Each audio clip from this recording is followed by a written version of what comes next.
സമ്പൂർണമായ ദൈവ മനസ്സ്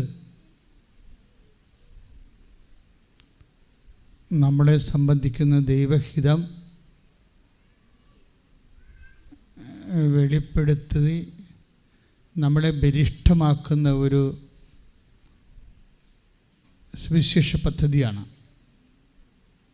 ഇപ്പോൾ എല്ലാ ദിവസവുമുള്ള സാക്ഷ്യങ്ങളെ കേൾക്കുമ്പോൾ നമുക്കത് മനസ്സിലാകും.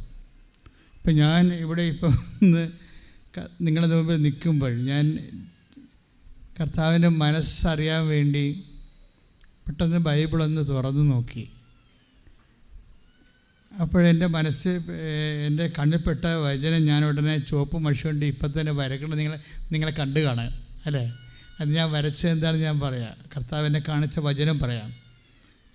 ദാറ്റ് മീൻസ്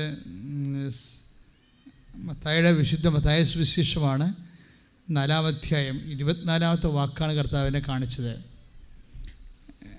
വിശുദ്ധ മത്തായി ശ്ലീഹായുടെ സുവിശേഷം 4-ാം അധ്യായം 24-ാമത്തെ വാക്യം. ശ്രദ്ധിക്കട്ടെ. ഹല്ലേലൂയ. അവന്റെ കീർത്തി സിറിയായിലെങ്ങും വ്യാപിച്ചു, എല്ലാ രോഗികളെയും വിവിധ വ്യാധികളാലും വ്യഥകളാലും അവശരായവരെയും പിശാചുബാധിതർ, അപസ്മാര രോഗികൾ, തളർവാദക്കാർ എന്നിവരെയും അവർ അവൻ്റെ അടുത്ത് കൊണ്ടുവന്നു. അവൻ അവരെ സുഖപ്പെടുത്തി.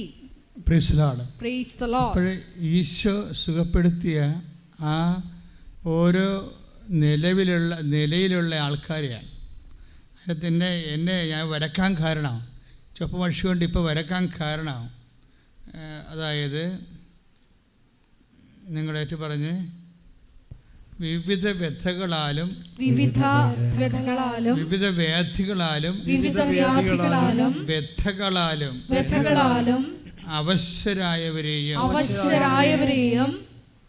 അവർ അവൻ്റെ അടുത്ത് കൊണ്ടുവന്നു. അപ്പം ഈശോയുടെ തിരുസന്നിധിയിൽ അഡ്രസ്സ് ചെയ്യപ്പെടുന്ന വിഷയങ്ങൾ കണ്ടില്ലേ?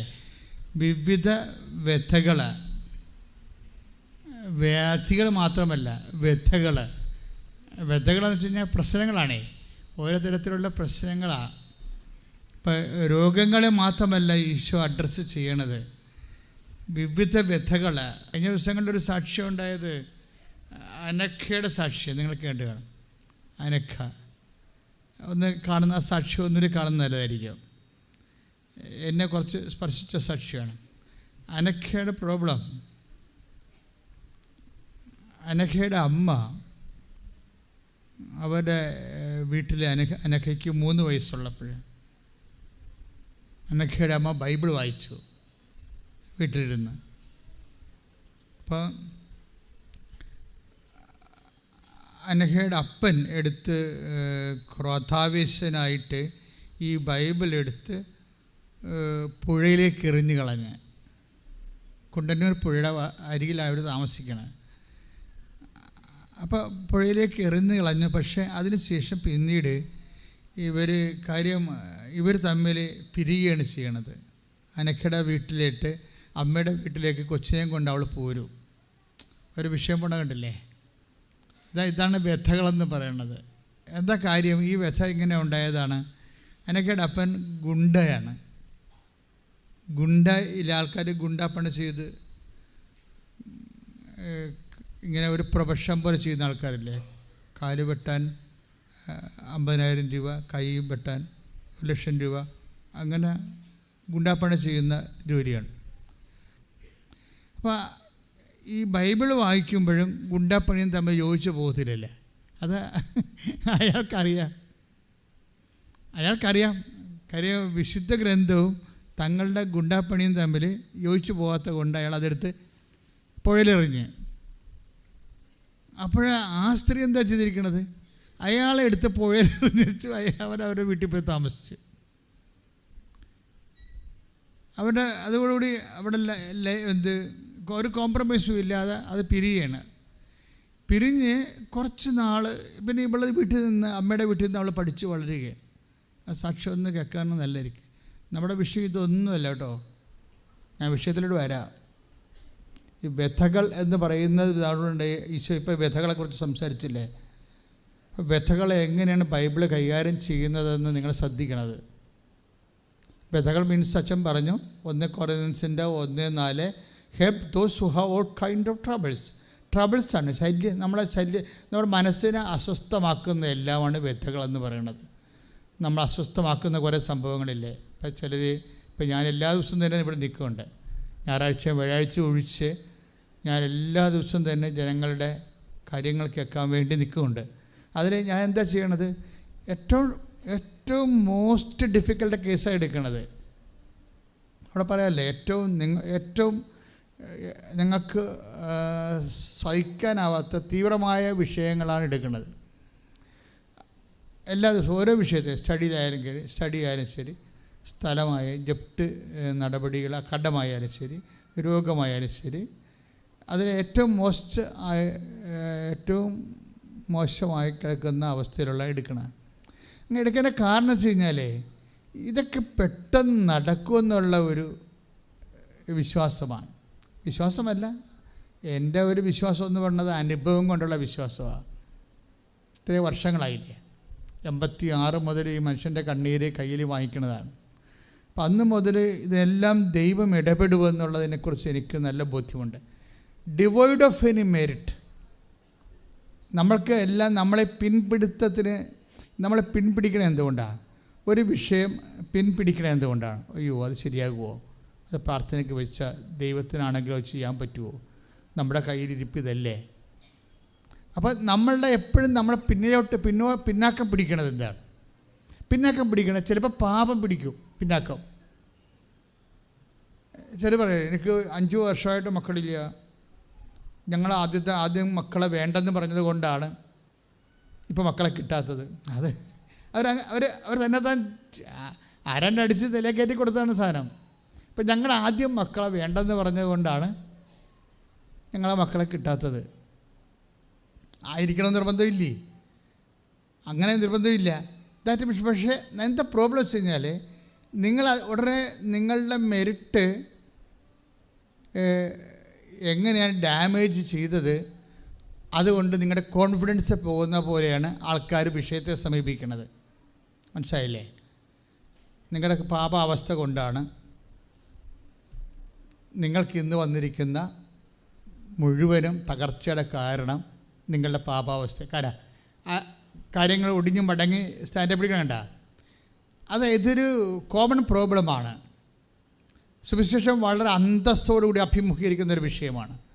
കാര്യം മനുഷ്യൻ്റെ മുഴുവനും കുറ്റബോധവും അവൻ ഗതി പിടിക്കാത്തതിൻ്റെ കാരണങ്ങളിൽ ഒന്ന് അവൻ്റെ പൂർവ്വകാലങ്ങളെക്കുറിച്ച് അമിതമായ കുറ്റബോധം അവൻ സൂക്ഷിക്കുന്നു എന്നാണ്. ഇത് ആണ് ബൈബിൾ അഡ്രസ്സ് ചെയ്യണത്. ബൈബിൾ എന്താ അഡ്രസ്സ് ചെയ്യണത്? Not by merit but by grace. കണ്ടോ എവിടെയാണ് ചിന്തിക്കുന്നത്? ദാറ്റ് മീൻസ് നിങ്ങളുടെ മെറിറ്റ് ഡാമേജ് ആയിട്ടുണ്ടോ, നിങ്ങളുടെ യോഗ്യത നിങ്ങളുടെ പാപങ്ങൾ കൊണ്ടോ, പൂർവികരുടെ പാപങ്ങൾ കൊണ്ടോ, തലമുറകളുടെ പാപങ്ങൾ കൊണ്ടോ നിങ്ങളുടെ യോഗ്യത നഷ്ടപ്പെട്ടു എന്നുള്ള ധാരണ എത്തിച്ചു കഴിഞ്ഞാൽ സ്വാഭാവികമായിട്ട് നിങ്ങൾക്ക് കുറ്റബോധമാകും. പിന്നെ നിങ്ങൾക്ക് ഒരടി മുന്നോട്ട് പോകാൻ പറ്റത്തില്ല. പിന്നെ കിട്ടണ എല്ലാം വിധിയാണ്, എൻ്റെ കയ്യിലിരിപ്പ് കൊണ്ടാണ് ഇങ്ങനെ സംഭവിച്ചതെന്ന് വിചാരിച്ചുകൊണ്ട് ഞാൻ അതിനോട് മാനസികമായിട്ട് പൊരുത്തപ്പെട്ടിട്ട് നമ്മൾ താന്നു പോകും. ഇങ്ങനെ നീ താന്ന് പോകാൻ കർത്താവ് ആഗ്രഹിക്കുന്നില്ല. തിരുപ്പിറവയെക്കുറിച്ചുള്ള ഒരു സന്ദേശം തന്നെ എന്താണ്? അവൻ തൻ്റെ ജനങ്ങളെ അവരുടെ പാപങ്ങളിൽ നിന്ന് മോചിക്കും.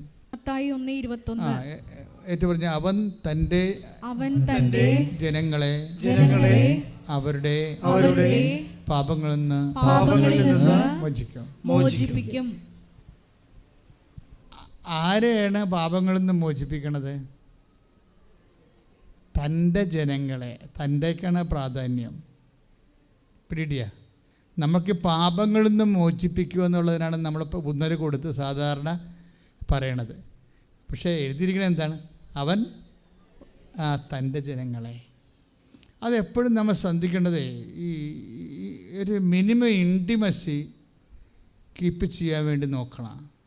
കർത്താവുമായിട്ടേ എല്ലാം വർക്ക് ചെയ്യുമ്പോൾ ആത്മബന്ധത്തിലാണ് വർക്ക് ചെയ്യണത്. നിങ്ങൾക്ക് പാപക്ഷമ വേണോ? അതിൽ നിന്ന് ആ സാഹചര്യങ്ങളിൽ നിന്ന് വിടുതൽ വേണോ? പാപ സാഹചര്യങ്ങളിൽ നിങ്ങൾക്ക് വിടുതൽ വേണോ? എന്താ നിങ്ങൾക്ക് ചെയ്യേണ്ടത്? തൻ്റെ ജനമായി മാറണം.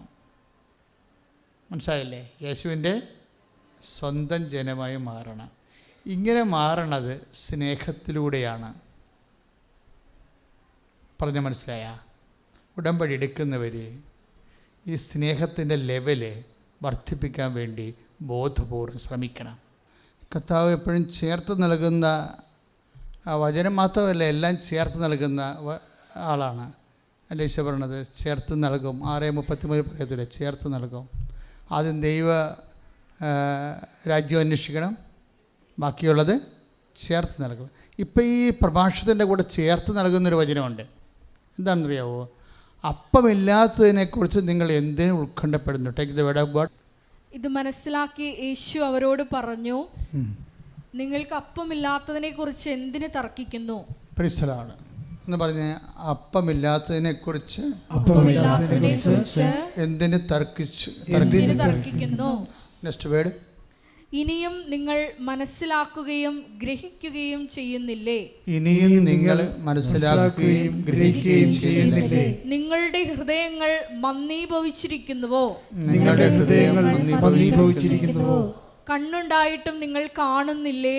കണ്ണുണ്ടായിട്ടും നിങ്ങൾ കാണുന്നില്ലേ? ചെവിയുണ്ടായിട്ടും നിങ്ങൾ കേൾക്കുന്നില്ലേ? ചെവിയുണ്ടായിട്ടും നിങ്ങൾ കേൾക്കുന്നില്ലേ? നിങ്ങൾ ഓർമ്മിക്കുന്നില്ലേ? നിങ്ങൾ ഓർമ്മിക്കുന്നില്ലേ? അഞ്ചപ്പം ഞാൻ 5000 പേർക്കായി ഭാഗിച്ചപ്പോൾ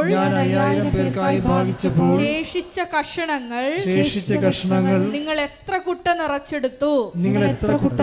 12 എന്ന് അവർ പറഞ്ഞു. 12 എന്ന്. 8-ാം അധ്യായം 17-ാമത്തെ വാക്യമാണ് ഇപ്പോൾ ഈശോ കൂട്ടിച്ചേർത്തത്. അപ്പം ഇല്ലാത്തതിനെക്കുറിച്ച് നിങ്ങൾ എന്തിന് ഉത്കണ്ഠപ്പെടുന്നു? ഇപ്പോഴെന്താ കൂട്ടിച്ചേർക്കാൻ കാരണം വെച്ച് കഴിഞ്ഞാൽ ഇത് മെറിറ്റിൻ്റെ ബേസിലാണ് ഇപ്പോഴ് സുവിശേഷം പരിശുദ്ധാത്മാവ് വ്യാഖ്യാനിക്കണത്. മനസ്സിലായില്ലേ? മെറിറ്റ് എന്ന് മീൻസ് നമുക്ക് ആവശ്യമായ വിഭവമാണ്. അവിടെ സ്വാഭാവികമായിട്ട് പണമില്ലാത്ത അവസ്ഥ വരും, ഇല്ലേ?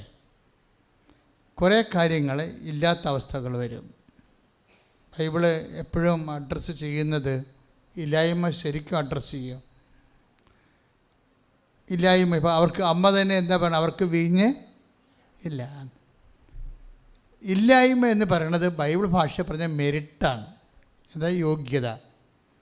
നമ്മുടെ യോഗ്യതയുടെ, അതായത് ബൈബിൾ തന്നെ വെളിപ്പെടുത്തിയിരിക്കുന്നത് ഈ ജീവിതത്തിൽ മനുഷ്യൻ്റെ മെറിറ്റ് കൊണ്ട് നടക്കാത്ത, എന്ന് വെച്ച് കഴിഞ്ഞാൽ യോഗ്യത കൊണ്ട് നടക്കാത്ത ഒത്തിരിയേറെ കാര്യങ്ങൾ അതിജീവനത്തിനാവശ്യമായി വരും. ആ സ്പേസാണ് കർത്താവ് ഏറ്റെടുക്കുന്നത്. ഇന്നലെ ഒരു സാക്ഷി ഉണ്ടായിരുന്നു, ഞാൻ കുട്ടിയുടെ പേര് മറന്നുപോയി. ഇപ്പോൾ കർത്താവ് ഓർപ്പിച്ചുകൊണ്ട് പറയണത്, അവരുടെ സാക്ഷ്യം സിസ്റ്റർ തിരുത്തിയായിരുന്നു ഇന്നലെ. സിസ്റ്റർ തിരുത്താൻ കാരണമുണ്ട്. കാര്യം ഇവളൊരു പ്രൊഫഷണൽ എക്സാം ഫേസ് ചെയ്യുകയാണ്. അപ്പോൾ 2 പ്രാവശ്യം ഫേസ് ചെയ്തിട്ട് ഇവള് ശരിക്കും അങ്ങ് പരാജയപ്പെട്ട് കഴിഞ്ഞപ്പോൾ പിന്നീട് ഇവൾക്ക് ഉടമ്പടി ചെയ്തിട്ട് ഇവളൊന്നും പഠിക്കണില്ല. കാര്യം അങ്ങനെ കുറേ സാക്ഷ്യങ്ങൾ വന്നപ്പോൾ ഭയങ്കര വിവാദങ്ങളൊക്കെ ഉണ്ടായല്ലോ. പഠിക്കാത്ത കുട്ടികളെ നമ്മൾ പ്രോത്സാഹിപ്പിക്കുന്നത് ശരിയല്ല എന്ന് പറഞ്ഞൊരു കമൻ്റൊക്കെ വരും അതിൻ്റെ താഴെ. പഠിക്കാത്ത മടിയന്മാരെ നിങ്ങളെന്തിനാ പ്രോത്സാഹിപ്പിക്കണമെന്ന് ചോദിച്ചതിൻ്റെ കമൻറ്റ് വരും. പക്ഷേ ഇതിൻ്റെ ഒരു പ്രോബ്ലം വരണത്, ചില ആൾക്കാർ ഗട്ടറെ ചെന്ന് വണ്ടി ചെന്ന് നമ്മളെ പൊതഞ്ഞു പോകത്തില്ലേ? വണ്ടി പൊതഞ്ഞു പോകത്തില്ല. നമ്മൾ ചെല്ലുമ്പോൾ ഈ മഴയൊക്കെ ഉള്ള കാലത്താണെങ്കിൽ വണ്ടി ചിലയിടത്ത് പോയി പൊതഞ്ഞു പോകും. അപ്പോൾ നമ്മൾ ഉടനെ അതിൻ്റെ മണ്ണൊക്കെ മാറ്റി അതിൻ്റെ വീലിൻ്റെ അടിയിലുള്ള മണ്ണൊക്കെ മാറ്റിയെടുക്കും. എന്നിട്ട് നമ്മൾ വല്ല ഇരുമ്പ് പട്ടയൊക്കെ കയറ്റി വെച്ചും തള്ളാൻ പറയും, തള്ളും. ചില ആൾക്കാർ എങ്ങനെ ഈ ഞാനൊരു രാത്രി മുഴുവനും ഇങ്ങനെ കുഴി വീണ വണ്ടി തള്ളണം ഞാൻ കണ്ടിട്ടുണ്ട്. എന്നിട്ടും രാവിലെ കുർബാനയ്ക്ക് വരുമ്പോൾ ഈ ആൾക്കാർ അപ്പോഴും ഒരിടത്ത് എത്തിക്കാണത്, ആ വണ്ടി ഇപ്പോഴും കുഴി തന്നെ കിടക്കും. ജീവിതത്തിൻ്റെ ചില കട്ടറിൽ നമ്മൾ ചെന്ന് വീണാൽ നമുക്ക് പിന്നെ പൊങ്ങാൻ പറ്റാത്ത അവസ്ഥ വരും. അപ്പോൾ ആ കുട്ടിയുടെ ആ ഒരു പ്രശ്നം അതാണ്. അവൾ പറഞ്ഞു ഞാൻ എഴുതത്തില്ല ഇനി. എന്താ കാര്യം? അവളുടെ കോൺഫിഡൻസ് പോയി.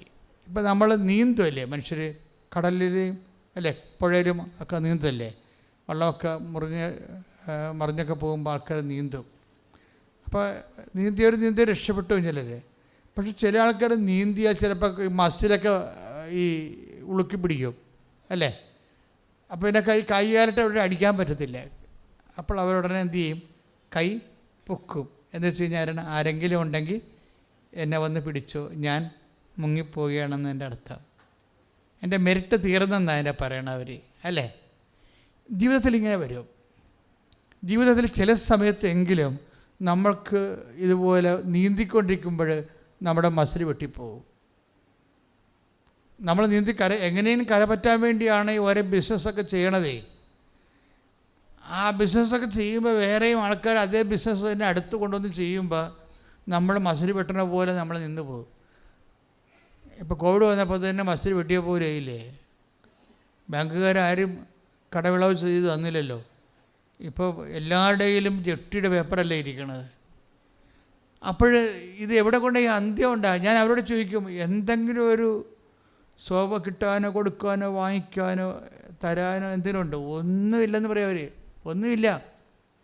അവർക്ക് 0 മെരിറ്റാണ് വർക്ക് ചെയ്യണത്. 0 മെരിറ്റ് വർക്ക് ചെയ്യുന്ന ആൾക്കാരെ ഞാൻ എന്തുകൊണ്ടാണ് ആ വിഷയം എടുക്കുന്നത്? എല്ലാ ദിവസവും എടുക്കുന്നുണ്ടല്ലോ. അതായത് എൻ്റെ മനസ്സ് പറയണത് കർത്താവ് ഇവരെ സന്ധിക്കും. ചിലപ്പോൾ ഇപ്പോഴും നമുക്കവർക്ക് പറഞ്ഞു കൊടുക്കാൻ ചിലപ്പോൾ നമ്മുടെ കയ്യിലൊന്നും ഉണ്ടാവത്തില്ല. പക്ഷേ പോകുന്ന വഴി സുഖപ്രാപിക്കുന്നത് ഒരു സുവിശേഷത്തിൻ്റെ ഒരു പ്രക്രിയയാണ്. Take the word of God. ലൂക്ക 17:14. ലൂക്ക 17:14. അവരെ കണ്ടപ്പോൾ അവൻ പറഞ്ഞു അവരെ കണ്ടപ്പോൾ അവൻ പറഞ്ഞു ഈശോ പറഞ്ഞെന്നാ പറയണം, പോയി നിങ്ങളെ തന്നെ പുരോഹിതന്മാർക്ക് കാണിച്ചു കൊടുക്കുവിൻ. പോകും വഴി അവർ സുഖം പ്രാപിച്ചു. നീ കർത്താവിൻ്റെ തിരുസന്നിധിയിൽ കണ്ണീരിട്ട് പോകുമ്പോഴേ ആ പോകുന്ന വഴിക്ക് കർത്താവ് നിൻ്റെ പുതിയ വാതിൽ തുറന്നു തരും. നീ ഒരിക്കലും ചിന്തിക്കാത്ത വാതിലെ തുറന്നു തരും. ഇത്രയും കാര്യം എന്താണ്? അപ്പോൾ മദ്രാസിൽ നിന്ന് വന്ന ഒരു മനുഷ്യൻ്റെ സാക്ഷ്യം ആണ് ഞാനിപ്പോൾ പറയുന്നതിൻ്റെ അർത്ഥം. അയാൾ ഇവിടുന്ന് സാക്ഷ്യം എടുത്ത് അയാളുടെ ഒരു കുഞ്ഞിൻ്റെ കാര്യമാണ്. വർഷങ്ങളായിട്ട് കുഞ്ഞുങ്ങളില്ലാതിരുന്നിട്ട് ഒരു കുഞ്ഞിനെ കിട്ടിയപ്പോൾ ആ കുഞ്ഞിന് സംഭവിച്ച ഒരു ദുരന്തമാണ്. അയാൾ ഇവിടെ നിന്ന് അദ്ദേഹത്തിൻ്റെ കസിൻ സിസ്റ്ററുമായിട്ട് ഇവിടെ വന്ന് അന്ന് കോവിഡിനെ ഇവിടെ കയറ്റത്തില്ലായിരുന്നു. ജസ്റ്റ് 15 മിനിറ്റ് അയാൾക്കൊരു അനുവാദം, അയാളുടെ അവസ്ഥ കണ്ടപ്പോൾ 15 മിനിറ്റ് അനുവാദം കൊടുത്ത് ഗേറ്റ് തുറന്ന് 15 മിനിറ്റ് അയാൾ നമ്മടുത്ത് നിന്നിട്ട് അയാൾ പുറത്തിറങ്ങി ഗേറ്റ് അടച്ച്. അന്നത്തെ കാര്യം പോലീസ് ഇവിടെ ആൾക്കാരെ അടിച്ചൊരു ദിവസം ഉണ്ടായിരുന്നു. ആ ഒരു കാലം ഉണ്ടായിരുന്നു. കാര്യം ആൾക്കാർ കൂടി നിന്നിട്ട് SP കണ്ടിട്ട് CAനെ വിളിച്ച് പറഞ്ഞു CA ഇവിടെ വന്നില്ലാത്ത കണക്കുകയാണ്. ആ CA കഴിഞ്ഞ ദിവസം ഇവിടെ വന്നിട്ടുണ്ടായിരുന്നു. ഒരു കാലമായിരുന്നത്. ഞാനതിനെക്കുറിച്ച് അമ്മയോട് മാത്രമേ കംപ്ലയിൻറ്റ് ചെയ്തുള്ളൂ. പക്ഷെ ഒരാഴ്ച കഴിഞ്ഞപ്പോൾ അത് മനുഷ്യൻ വന്ന് അപ്പീസായി. അതെന്ത് സംഭവം എന്ന് വെച്ച് കഴിഞ്ഞാൽ ആ പോകുന്ന വഴി അയാൾ എക്സ്റേ കവർ എത്തിയപ്പോൾ തന്നെ അവിടുന്ന് മെസ്സേജ് വന്നു, കൊച്ച് ഓക്കെ ആയി, കൊച്ചിനെ കൊണ്ടുപോകാമെന്ന് ഡോക്ടർ പറഞ്ഞു. അത്രയും സ്പീഡാണ്. ഈ സാധാരണ ഒരു വിശ്വാസി ഒരു ദൈവമായിട്ടുള്ള ഒരു ഏർപ്പാടിന് വരുമ്പോൾ അവരെ ഇൻവെസ്റ്റ് ചെയ്യണത് ഒന്ന് ഫെയ്ത്ത് നമുക്ക് വിശ്വാസം എല്ലാവർക്കും ഉണ്ട്. പക്ഷെ ഉടമ്പടിയിൽ ആ ഫെയ്ത്ത് വർക്ക് ചെയ്യത്തില്ല. പെർസ്വറിങ് ഫെയ്ത്താണ് ഉടമ്പടി വർക്ക് ചെയ്യണത്. അന്ന് ഫിഡലിറ്റി എന്ന് പറയും. അതെപ്പോഴും ശ്രദ്ധിക്കണം. ഇതൊരു ഉടമ്പടി ഒരു ടെക്നിക്കൽ പ്രോജക്റ്റാണ്. നമ്മൾ ചുമ്മാ ബാബ യേശുനാഥ എന്ന് പറഞ്ഞ വന്ന കേസല്ലത്. അതങ്ങനെ ആർക്കും പറയാം.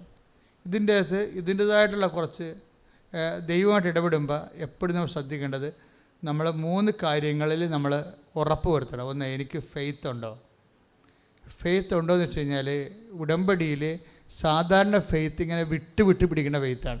ഇന്ന് ഫെയ്ത്ത് ഉണ്ടാകും, നാളെ ഫെയ്ത്ത് ഉണ്ടാകത്തില്ല. ആൾക്കാരുടെ ഫെയ്ത്ത് അങ്ങനെയാണേ. ഇപ്പോൾ ഇന്ന് കൊച്ചിന് സുഖമാണെന്ന് പറയുമ്പോൾ ഓക്കെ ഫെയ്സറോടെന്നൊക്കെ പറഞ്ഞുകൊണ്ടിരിക്കും. നാളെ കൊച്ചിന് ശ്വാസം കിട്ടത്തില്ല, അപ്പോൾ ഉള്ള ഫെയ്ത്ത് 0 ആയിപ്പോയിക്കും. ആൾക്കാരുടെ ഫെയ്ത്ത് വിട്ട് പിടിക്കുന്ന ഫെയ്ത്താണ്. അതാണ് പ്രശ്നം. ഇപ്പം നമ്മൾ ഈ മോട്ടറിൽ വെള്ളം അടിക്കുമ്പോൾ മോട്ടർ ഇങ്ങനെ കറങ്ങിക്കൊണ്ടിരിക്കും, പക്ഷേ വെള്ളം കയറത്തില്ലല്ലോ. അപ്പോൾ പറയുന്നത് അത് ഗ്യാസാണെന്നൊക്കെ പറയും അല്ലേ, വെള്ളത്തിൻ്റെ കൂടെ ഗ്യാസ് കയറുന്നത് കൊണ്ടാണ്. അതുപോലെ വെള്ളം പിടിക്കാത്തൊരവസ്ഥ വരും. അതിൻ്റെ കാരണം ഈ വിശ്വാസം ഇങ്ങനെ നിങ്ങൾക്ക് ഇന്ന് ഉള്ള വിശ്വാസം നാളെ ചില സമയത്ത് ഉണ്ടാകത്തില്ല. അത് ഭയങ്കര സീരിയസ് ആയിട്ട് നമ്മൾ അഡ്രസ്സ് ചെയ്യേണ്ട ഒരു വിഷയമാണ്. കാര്യം നിങ്ങളുടെ വിശ്വാസം ഇതിൽ വിട്ടുപിടിക്കണ വിശ്വാസമാണോ? എനിക്ക് എൻ്റെ ഒരു അനുഭവത്തിൽ തോന്നിയിരിക്കുന്നത് ഒരു 80% ആൾക്കാരുടെ വിശ്വാസം ഇങ്ങനെ പതയുള്ള വിശ്വാസമാണ്. ഇപ്പം നമ്മൾ ചായ ഇങ്ങോട്ട് വീത്തി, ചില ആൾക്കാർ ചില സി ക്ലാസ് കടയിൽ ചെന്ന് കഴിഞ്ഞാൽ അവർ ചായ ഇങ്ങോട്ട് വീത്തി ഇങ്ങനെ അടിച്ചു തരത്തില്ലേ, എന്താ? പക്ഷേ അതിൻ്റെ പകുതി മുക്കാലും പതയിരിക്കും അല്ലേ. അര ഗ്ലാസ് ചായ ഉണ്ടാകത്തില്ല, ബാക്കി മുഴുവൻ പതയിരിക്കും. ഈ പത കയറുന്നത് വിശ്വാസത്തിലെ ഒരു ആൾക്കാരുടെ പലരുടെയും വിശ്വാസത്തിൽ പത കൂടുതലാണ്. എന്താ കാര്യം വെച്ച് കഴിഞ്ഞാൽ അതെന്താ വെച്ച് കഴിഞ്ഞാൽ ഇന്ന് ഒരു വിശ്വാസമുണ്ട്. അപ്പോൾ ആ വിശ്വാസം ദൈവം എപ്പോഴും നിങ്ങളുടെ അവിശ്വാസത്തെ എപ്പോഴും കൺഫ്രണ്ട് ചെയ്യും. കാര്യം എന്നിട്ട് വിശ്വാസത്തെ പലതരത്തിൽ കർത്താവ് തിരിക്കണം. അല്പവിശ്വാസി, ഇത്ര വലിയ വിശ്വാസം ഞാൻ ഇസ്രായേലിൽ പോലും കണ്ടിട്ടില്ല. അവിടെ വിശ്വാസം കണ്ട് അവൻ അവരോട് പറഞ്ഞു. അപ്പോൾ ഈ വിശ്വാസത്തെ ഈശോ പല രീതിയിലായിട്ടാണ് അവതരിപ്പിക്കുന്നത്. അതിൻ്റെ അകത്ത് ഈ പതയുള്ള വിഷയം, നിങ്ങളെ ആദ്യകാലങ്ങളിൽ ദൈവം ഇങ്ങനെ ഒന്നെങ്കിൽ ചില ആൾക്കാരെ ദൈവം പെട്ടെന്ന് കുറേ ബ്ലെസ്സിങ് കൊടുത്തിട്ട് അതുപോലെ തന്നെ ബ്ലെസ്സിങ് എല്ലാം തിരിച്ചെടുക്കും. അപ്പം നിങ്ങൾ ഉടനെ ബ്ലെസ്സിങ് കിട്ടിക്കൊണ്ടിരിക്കുന്ന സമയത്ത് ഉണ്ടാകുന്ന വിശ്വാസം, ബ്ലെസ്സിങ് ഇല്ലാത്ത, അനുഗ്രഹം ഇല്ലാത്ത കാലത്ത് വിശ്വാസം ഉണ്ടാകത്തില്ല. അപ്പോൾ അതുകൊണ്ട് നിങ്ങളുടനെ വിശ്വാസത്തിൽ പിന്നെയും താഴേക്ക് വരും, പിന്നെയും ഇങ്ങനെ ഉയർന്നു വരും. ഇങ്ങനെ നിൽക്കാൻ പറ്റും. ഈ വിശ്വാസം ദൈവം എടുക്കണില്ല, അതാണ് പ്രശ്നം. കാര്യം പണ്ട് ഞാൻ കുഞ്ഞുനാളിലൊക്കെ കയറ് കൊണ്ടേ കൊടുക്കുമായിരുന്നു കടയിൽ. അമ്മ പിരിക്കണ കയറ് കൊണ്ടുപോയി കടയിൽ കൊടുക്കും. കടയിൽ കൊടുക്കുമ്പോൾ കുട വാങ്ങിച്ചുകൊണ്ട് പോകും. എന്താ ഈ മഴയത്ത് തന്നെ നമ്മൾ പോകണമെന്നുണ്ടെങ്കിൽ കുട മസ്റ്റാണ് കയറും കൊണ്ട് പോകുമ്പോൾ. എന്താ കാര്യം? മഴ എങ്ങാനും ചെറുതായിട്ട് പൊടിഞ്ഞ് കയറ് വീണെങ്കിൽ കച്ചവടക്കാരൻ കയറ് തൂക്കുന്ന മുമ്പ് എന്താ ചെയ്യണത്? കയറയിൽ ഇങ്ങനെ ഉള്ളിൽ കയറിട്ട് പിടിക്കും. കയറിൻ്റെ ഇങ്ങനെ കയറിങ്ങനെ മുടിയായിട്ട് വെക്കുമല്ല, അതിൻ്റെ ഉള്ളിൽ കൈയിട്ട് ആൾ കയറെ പിടിക്കുക. എന്ന് വെച്ചാൽ കയറ് ചകിരി നനഞ്ഞിട്ടുണ്ടോ വെള്ളമാണോ എന്നറിയാൻ വേണ്ടിയാണ്. അതാണ് നമ്മൾ പിടിക്കുക. ഇപ്പം അങ്ങനെ കയറിൻ്റെ പരിപാടിയൊക്കെ കുറവില്ല, ആൾക്കാർക്ക് ചകിരി പോലും കിട്ടണില്ല. പക്ഷേ പണ്ടത്തെ ഒരു കാലമുണ്ട്, മനുഷ്യൻ ജീവിച്ച ഒരു കാലം. എന്താ പ്രശ്നം വെച്ചാൽ ഇതുപോലെ നമ്മുടെ വിശ്വാസത്തിൽ അവിശ്വാസത്തിൻ്റെ നനവിടക്കം ഉണ്ടാവും. പിടിയിടിയാണ് ഞാൻ പറഞ്ഞു പറഞ്ഞ കാര്യം, മനസ്സിലായില്ലേ? നിങ്ങൾ കയറെ കെട്ടി തൂങ്ങി നിന്നൊരു കാര്യമില്ല, തിരിച്ചു വരണം. അതായത് നമ്മുടെ വിശ്വാസത്തിൽ അവിശ്വാസത്തിന് നനവ് എന്തുമാത്രം കുറച്ചെടുക്കാൻ പറ്റും, അതനുസരിച്ച് ദൈവം ഇങ്ങനെ ഓരോ ഇഷ്യൂ ഉണ്ടാക്കിക്കൊണ്ടിരിക്കും. അപ്പോൾ ചില ആൾക്കാർ ദൈവം എന്തെല്ലാം നമ്മുടെ അനുഭവത്തിൽ എന്തെല്ലാം നെഗറ്റീവ് സംഭവിച്ചാലും ചിലർ മൈൻഡ് ചെയ്തില്ല. അതൊക്കെ കർത്താവ് നേരെയാക്കിക്കോളൂ എന്ന് പറയും. ചിലപ്പോൾ നമ്മൾ പൈസ കൊടുത്ത ഏജൻറ്റ് മരിച്ചു പോകണമെന്ന് വിചാരിച്ചു, അതോടുകൂടി നിങ്ങൾ അതിൻ്റെ കൂടെ മരിക്കും ഉടനെ. അയ്യോ, അയാൾക്കാണല്ലോ പൈസയെല്ലാം കൊടുത്ത്, അയാൾ വഴിയാണല്ലോ, ഇനിയിപ്പോൾ ആരോട് പറയാനാണ്, എവിടുന്ന് ചെന്നിൻ്റെ രേഖകൾ മേടിക്കാൻ മറന്നുപോയി, ഇങ്ങനെ. അപ്പോൾ നമുക്ക് പെട്ടെന്ന് നമ്മളിങ്ങനെ ഒരു നേരെ എല്ലാം ക്ലിയർ ആയിക്കൊണ്ടിരിക്കുന്ന സമയത്തായിരിക്കും പെട്ടെന്ന് ഒരു ഈടറ ഉണ്ടാകണത്. പക്ഷേ വിശ്വാസിയാണെങ്കിൽ നമുക്കറിയാമല്ലോ, നമ്മൾ കൊടുത്ത കാര്യം നമുക്കറിയാം. നമ്മൾ വിശ്വസിക്കുന്ന ഏജൻറ്റിലല്ല, പിന്നെ ആരെല്ലാം വിശ്വസിക്കുന്നത്? ദൈവത്തിലാണ് വിശ്വസിക്കുന്നത്. അതുകൊണ്ടാണ് നമ്മൾ ഓരോ കാര്യവും കർത്താവിനെ ഒപ്പിച്ചും കർത്താവിനെ അതിൻ്റെ അകത്ത് കക്ഷി ചേർത്തുമൊക്കെ ചെയ്യാൻ പറ്റുന്നതിൻ്റെ കാരണം അതാണ്. അതൊരു ഗ്യാരണ്ടിയാണ് ശരിക്കും പറഞ്ഞാൽ. അച്ഛൻ എന്താ പറഞ്ഞതെന്ന് വെച്ച് കഴിഞ്ഞാൽ, ഇപ്പം നമ്മൾ വിശ്വാസത്തെക്കുറിച്ചാണ് സംസാരിക്കുന്നത്. വിശ്വാസം തന്നെ നിങ്ങൾ ആദ്യം കറക്റ്റ് ചെയ്യണം. കാര്യം വിശ്വാസത്തിൽ പതയുണ്ട്. കാര്യം വിശ്വാസത്തിൽ അവിശ്വാസം കയറി വരും. അതിങ്ങനെ ഇഷ്യൂസ് ഉണ്ടാകുമ്പോൾ, വിശ്വാസത്തിനെതിരെയുള്ള സംഭവങ്ങൾ നടക്കുമ്പോൾ നിങ്ങളുടെ പ്രാർത്ഥന തണുക്കുന്നുണ്ടോ എന്ന് നോക്കിയാൽ മതി. മനസ്സിലായില്ലേ? വിശ്വാസത്തിനെതിരെ എന്തെങ്കിലും സംഭവിച്ചു കഴിയുമ്പോൾ അതനുസരിച്ച് നിങ്ങളുടെ പ്രാർത്ഥന തണുക്കുന്നുണ്ടോ എന്ന് നോക്കിയാൽ മതി. തണുക്കുന്നുണ്ടെങ്കിൽ അർത്ഥം വിശ്വാസത്തിൽ പതയുണ്ട്.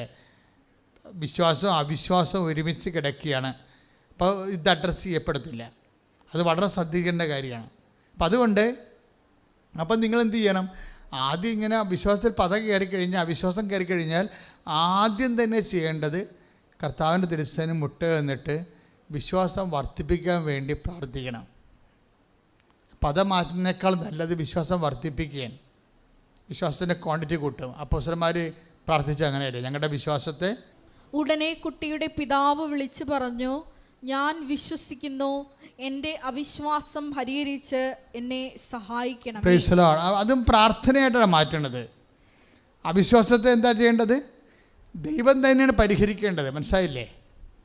നമുക്ക് പരിഹരിക്കാൻ പാടായിരിക്കും. അപ്പോൾ അവിശ്വാസം നമ്മൾ കണ്ടെത്തി കഴിഞ്ഞാൽ, കാര്യം അവിശ്വാസം കണ്ടെത്തുന്നതെന്ന് വെച്ച് കഴിഞ്ഞാൽ നമ്മൾ ചെയ്തുകൊണ്ടിരിക്കുന്ന കാര്യങ്ങൾക്ക് ഒരു ഈടറിവ് സംഭവിക്കുമ്പോൾ, ഇപ്പോൾ കഴിഞ്ഞ കൊല്ലം ഈ വർഷം ഞാൻ കോവിഡായിട്ട് ക്വാറൻറ്റൈനിലാണ്. എത്ര ദിവസം ക്വാറൻറ്റൈനിലായി കിടന്നു. അപ്പോൾ ഞാൻ ഒരു ആഴ്ച പോയി ഇത് നോക്കുമായിരുന്നു, എങ്ങനെ ടെസ്റ്റ് എടുത്തേലേ. അപ്പോൾ ഓരോ ആഴ്ച എടുക്കുമ്പോഴും അത് എല്ലാം പോസിറ്റീവ് കോവിഡ് പോസിറ്റീവ് അടിച്ചു ചെയ്തു. അപ്പം എനിക്കിതിൻ്റെ കളികൾ അറിയാവുന്ന കൊണ്ടാണ് ഞാനത് ഡൗൺ ആകാതെ. ഞാൻ ഡൗൺ ആയിരുന്നെങ്കിൽ കർത്താവ് അത് കുറിച്ച് വെച്ച് തരാം. എന്താണ്? ഇപ്പം വലിയ പ്രഭാഷകനാണ്, പക്ഷെ തനിക്ക് സ്വന്തമായിട്ട് പണി കിട്ടിക്കഴിഞ്ഞപ്പോൾ സ്വന്തം നിറം കാണിച്ചു. അതാണ് സംഭവം. നമ്മുടെ ഓരോ ഇഷ്യൂസ് വരുമ്പോൾ അതിൻ്റെ ഒരുത്തൻ ടെസ്റ്റിംഗ് ടൈമാണ്. ടെസ്റ്റില്ലാതെ ഒരു പണിയും നടക്കത്തില്ല. അതായത് ദൈവം സത്യമായത് കൊണ്ടാണ് നമുക്ക് ടെസ്റ്റ് വരുന്നത്. ദൈവം സത്യമായത് കൊണ്ടാണ്. ഈശോ ആണെന്ന് പറഞ്ഞാൽ, സ്വന്തം പുത്രനാണെന്ന് പറഞ്ഞാലും അപ്പ പറയും ഈശോ ടെസ്റ്റ് ഉണ്ട് കേട്ടോ എന്ന് പറയും. ജ്ഞാനസ്നാനപ്പെട്ടൊക്കെ ഞാൻ സമ്മതിച്ചു, ഞാൻ എൻ്റെ പ്രിയപുത്രനാണെന്നൊക്കെ പറഞ്ഞിട്ടുണ്ട്, പക്ഷെ കഥയൊന്നുമില്ല, ടെസ്റ്റാണെന്ന് പറയും. പിടിയിട്ടില്ലേ? ജ്ഞാനസ്നാനപ്പെട്ടപ്പോൾ ഈശോ പറഞ്ഞില്ലേ ഇവരെൻ്റെ പ്രിയപുത്രനാണ്. പക്ഷെ അത് കഴിഞ്ഞാണ് ജ്ഞാനസ്നാനം തന്നെ പെടുത്തിയിട്ടുണ്ട്, പരിശുദ്ധാത്മാവിനെ ഞാൻ അയച്ചിട്ടുണ്ട്, ഞാൻ തന്നെ 5% ആയിട്ട് നീ എൻ്റെ പ്രിയപുത്രനാണെന്നൊക്കെ പറഞ്ഞിട്ടുണ്ട്. പക്ഷേ ടെസ്റ്റാണ്. അതിന് ഒരാളിപ്പോൾ അങ്ങോട്ട് വരും ടെസ്റ്റ് ചെയ്യാൻ വേണ്ടി. അയാൾ പറയുന്നതിനൊക്കെ മര്യാദക്ക് ഞാൻ അവിടെ നിന്നെ സഹായിക്കത്തില്ല. I will not help you. അത് യുവർ മസ്റ്റ് കൺഫ്രണ്ട് ഇറ്റ്. നീ തന്നെ അതിന് മറുപടി പറയണം. അപ്പം നമ്മൾ തന്നെ മറുപടി പറയേണ്ട കുറച്ച് കാര്യങ്ങൾ കർത്താവ് കൊണ്ടുവരും.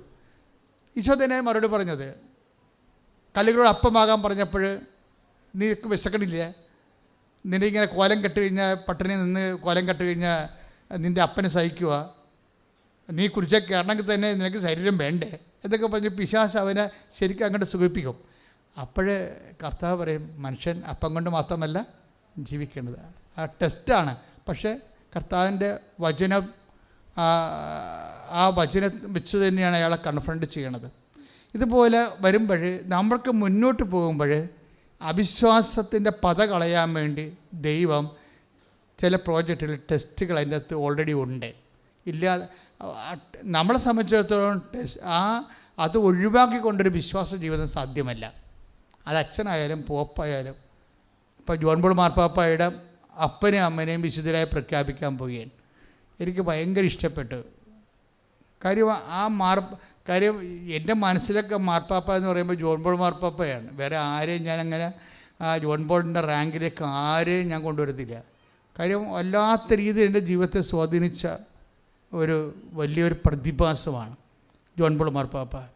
അപ്പോൾ ജോൺ പോൾ മാർപ്പാപ്പ എത്ര ടെസ്റ്റാണ് വന്നത്. ആദ്യം വെടികൊണ്ട്, അപ്പോഴൊക്കെ എനിക്കിട്ട് വെടികൊണ്ട പോലെ എനിക്ക് അന്ന് തോന്നിയത്. കാര്യം ഞാൻ ഈ മനുഷ്യനെ അടുത്ത് നിന്ന് മാനസികമായിട്ട് ഫോളോ ചെയ്താണ് പോണത് ആ 81 കാലഘട്ടങ്ങളിൽ. അപ്പോൾ ഞാൻ പഠിക്കുകയാണ്, തിയോളജിയോ മറ്റേ പഠിക്കണ കാലമാണ്, ഫസ്റ്റ് ഇയറാൻ പറ്റുകയാണ്.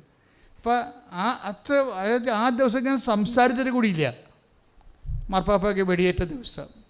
അപ്പോൾ മാർപ്പാപ്പ സുഖപ്പെട്ട് തിരിച്ചു വരാൻ വേണ്ടി എല്ലാ നിമിഷങ്ങളിലും പ്രെയർ ചെയ്തുകൊണ്ടിരിക്കുകയാണ്. പക്ഷേ തിരിച്ചു വന്നു. ഒരു മുഴത്തോളം കുടൽ ഓപ്പറേറ്റ് ചെയ്ത് മാറ്റി. ആ വെടികൊണ്ട് കൊണ്ട് ഫാത്തിമായാലും മാതാവിൻ്റെ കിരീടത്തെ കൊണ്ട് വെച്ചു. പിന്നെയും ജീവിതം തുടങ്ങും പോപ്പ്. അപ്ഗ്രേഡ് ചെയ്ത് ആ കിട്ടിയ ടെൻഷൻ അതുടനെ ആ കുരിശ് കൃപയായിട്ട് കൺവേർട്ട് ചെയ്തിട്ട് വലിയ അടുത്ത യുദ്ധത്തിന് വേണ്ടി ആൾ റെഡിയായി. ഒരു പക്ഷേ ആളെ അടുത്ത യുദ്ധത്തിന് വേണ്ടി റെഡിയാക്കാൻ വേണ്ടിയായിരിക്കും ചിലപ്പോൾ ഒരു പരീക്ഷ കൊടുത്തത്. ആ പരീക്ഷയുടെ അവസാനം കഴിഞ്ഞിട്ട് എത്ര രാജ്യങ്ങൾ അദ്ദേഹം പോയി. സമാധാനത്തിൻ്റെ സുവിശേഷവുമായി തിരിച്ചു. അതിനുശേഷമാണ് ആ വെടി കൊണ്ടതിന് ശേഷം ഇന്ത്യയിൽ വന്നത്. ഇന്ത്യയിൽ വരുമ്പോൾ ഞാനും പോപ്പും തമ്മിൽ പരിശുദ്ധ പിതാവിനോട് ഞാനിങ്ങനെ ഒരു 10 മീറ്റർ അകലമേ ഉള്ളൂ. അത്രയും ഞാൻ അവിടെ പോയി ഈ ജനക്കൂട്ടത്തിൻ്റെ ഇട്ടൊക്കെ നിൽക്കുകയാണ് കളമശ്ശേരി. അപ്പോൾ ഞാൻ വന്ന് നോക്കുമ്പോൾ പാപ്പ ഹെലികോപ്റ്റർ വന്ന് ഈ ലക്ഷക്കണക്കിന് മനുഷ്യരുടെ ഉള്ളിലാണ് ഹെലികോപ്റ്റർ വന്ന് ഇറങ്ങണത്. ഇറങ്ങിയിട്ട് അവിടുന്ന് ഈ പേപ്പർ വെഹിക്കിളിൽ കൈവീശിക്കൊണ്ട് ഇങ്ങനെ വരുമ്പോൾ ഭയങ്കരമായൊരു അഭിഷേകമാണ് ഇതൊക്കെ. നമുക്ക് അത് നമ്മുടെ ജീവിതത്തിൽ മറക്കാത്തൊരു അഭിഷേകമാണ്. അതുകൊണ്ട് അങ്ങനെ സത്യസന്ധമായ ചില ദൈവികമായ അനുഭവങ്ങളുള്ള കാരണമാണ് ബാക്കിയൊന്നും അംഗീകരിക്കാൻ പറ്റാത്തവന്. അതെന്താ പ്രശ്നം വെച്ചാൽ, എന്നിട്ട് കളമശ്ശേരി കുർബാനപീഠത്തിലോട്ട് കയറണത് ഒരു 10-20 സ്റ്റെപ്പുണ്ട്. ആ സ്റ്റെപ്പിലിങ്ങനെ അംശപടി കുത്തിക്കൊണ്ട് ഇങ്ങനെ പിടിച്ചില് പോലെയാണ് ആൾ കയറിപ്പോണത്. ആൾക്കാരാണെങ്കിൽ കൈയിട്ടിച്ച് ഭയങ്കര പരുവായിപ്പോയി അവിടെ. ആ ഒരു ഭയങ്കര, അപ്പോൾ ഞാനോട് ഈ വെടികൊണ്ട ആളാണാ ഇങ്ങനെ പോണത്. അപ്പോഴെന്താണ് അത് കടന്നു പോവുകയാണ്. അത് കർത്താവിലായിരിക്കുന്നവരെപ്പോഴും പുതിയ സൃഷ്ടിയായിക്കൊണ്ടേയിരിക്കും. അപ്പോൾ ഈ പുതിയ സൃഷ്ടി ആയിക്കൊണ്ടിരിക്കാൻ വേണ്ടി എന്താ, കർത്താവിലായിരിക്കാൻ വേണ്ടിയാണ്. Take the word of God. ശ്രദ്ധിക്കട്ടെ. ഹല്ലേലൂയ. യേശുവേ നന്ദി. ഹല്ലേലൂയ. ഹല്ലേലൂയ. ഹല്ലേലൂയ. 2 കൊരിന്തോസ് 5:17. 2 കൊരിന്തോസ് 5:17. ക്രിസ്തുവിലായിരിക്കുന്നവൻ, ഒന്ന് പറഞ്ഞേ, ക്രിസ്തുവിലായിരിക്കുന്നവൻ പുതിയ സൃഷ്ടിയാണ്. പുതിയ സൃഷ്ടിയാണ്. പഴയത് കടന്നുപോയി, ഇതാ പുതിയത് വന്നു കഴിഞ്ഞു. അപ്പോൾ ഈ പഴയത് കടന്നു പോവുകയും പുതിയത് വരികയും ചെയ്യുന്ന ട്രാൻസിഷൻ പീരീഡില്ലേ, അവിടെയാണ് ഇതുപോലെ ട്രബിൾസ് സംഭവിക്കുന്നത്. You got A point. നമുക്ക് എന്തെങ്കിലും ട്രാൻസിഷൻ അതായത് പഴയത് കടന്നു പോവുകയും പുതിയത് വരും. പഴയ വിശ്വാസം കടന്നു പോയിട്ട് പുതിയ വിശ്വാസം വരും, ശക്തമായ വിശ്വാസം. പഴയ ദൈവസ്നേഹം കടന്നു പോയിട്ട് പുതിയ ദൈവസ്നേഹം വരും. പഴയ ദൈവ പ്രത്യാശ കടന്നു പോയിട്ട് പുതിയ പ്രത്യാശ വരും. അപ്പോൾ പഴയത് കടന്നു പോവുകയും പുതിയത് കടന്നു വരികയും ചെയ്യും. അതിനാണ് ഈ ട്രബിൾസ് വരുന്നതിൻ്റെ കാരണം. ഈ ട്രബിൾസിനെ നമ്മൾ അഭിമുഖീകരിക്കുന്നത് സുവിശേഷവിഹിതമായ പ്രത്യാശയോടെ, സ്നേഹത്തോടെ, അതുപോലെ തന്നെ വിശ്വാസത്തോടെയാണ്. അപ്പോൾ എന്തിനാണ് ക്രിസ്തുവിലായിരിക്കുന്നവൻ പുതിയ സൃഷ്ടിയാണെന്ന് വെച്ചാൽ അവൻ്റെ വിശ്വാസം ഓരോ സമയത്തും പുതുതായിട്ട് കൊണ്ടിരിക്കും, അവൻ്റെ ദൈവസ്നേഹം പുതുതായിക്കൊണ്ടിരിക്കും, അവൻ്റെ പ്രത്യാശ പുതുതായിക്കൊണ്ടിരിക്കും. ഈ പുതിയത് എന്ന് പറയണത് ശരിക്കും ക്രിസ്തുവിൽ നിങ്ങളായിരിക്കുന്നതിൻ്റെ അടയാളവും അതിൻ്റെ പിന്നാമ്പുറം എന്ന് പറയണത് ഇതുപോലെയുള്ള വ്യഥകൾ അതിജീവിക്കാനുള്ള ഒരു അവസ്ഥയുമാണ്. എപ്പോഴെങ്കിലും ഒരു വ്യഥ വരുമ്പോൾ ഓർക്കുക, നിങ്ങളെ പുതിയ സൃഷ്ടിയാക്കാനും ക്രിസ്തുവിലായിരിക്കാനും ദൈവം നിങ്ങളെ അനുഗ്രഹിക്കുന്നു. കൈയിടിച്ച് കർത്താവിനെ സ്തുതിക്കുന്നു. എൻ്റെ മക്കളെ, ദൈവം ആഗ്രഹിക്കുന്നതെന്ന് വെച്ചാൽ നിങ്ങളുടെ ക്രൊണോളജിക്കൽ ഇയറിനെ അപ്ഡേഷൻ വന്ന അനുസരിച്ചിട്ട് നിങ്ങളുടെ ഫെയ്ത്ത് ഇയർ വളരണം. അതുകൊണ്ടാണ് ഈ ടെൻഷൻ വരുന്നതിൻ്റെ കാരണം. ക്രൊണോളജിക്കൽ ഇയർ എന്ന് പറയുന്നത് എന്താ? ഇപ്പം നിങ്ങൾക്ക് ഇപ്പം നിങ്ങളുടെ ജന്മനാ ഉള്ള വയസ്സ്, ഇപ്പോൾ ഉള്ള വയസ്സ്, അതാണ് നിങ്ങളുടെ ക്രൊണോളജിക്കൽ ഇയർ എന്ന് പറയുന്നത്. അപ്പോൾ ഒരു വ്യക്തി ഹെവി ഡ്യൂട്ടി ചെയ്യണമെന്നുണ്ടെങ്കിൽ അയാളുടെ ഫെയ്ത്ത് ഇയർ ക്രൊണോളജിക്കൽ ഇയറിന് ഒപ്പമെങ്കിലും ആയിരിക്കണം, കുറഞ്ഞ പക്ഷം.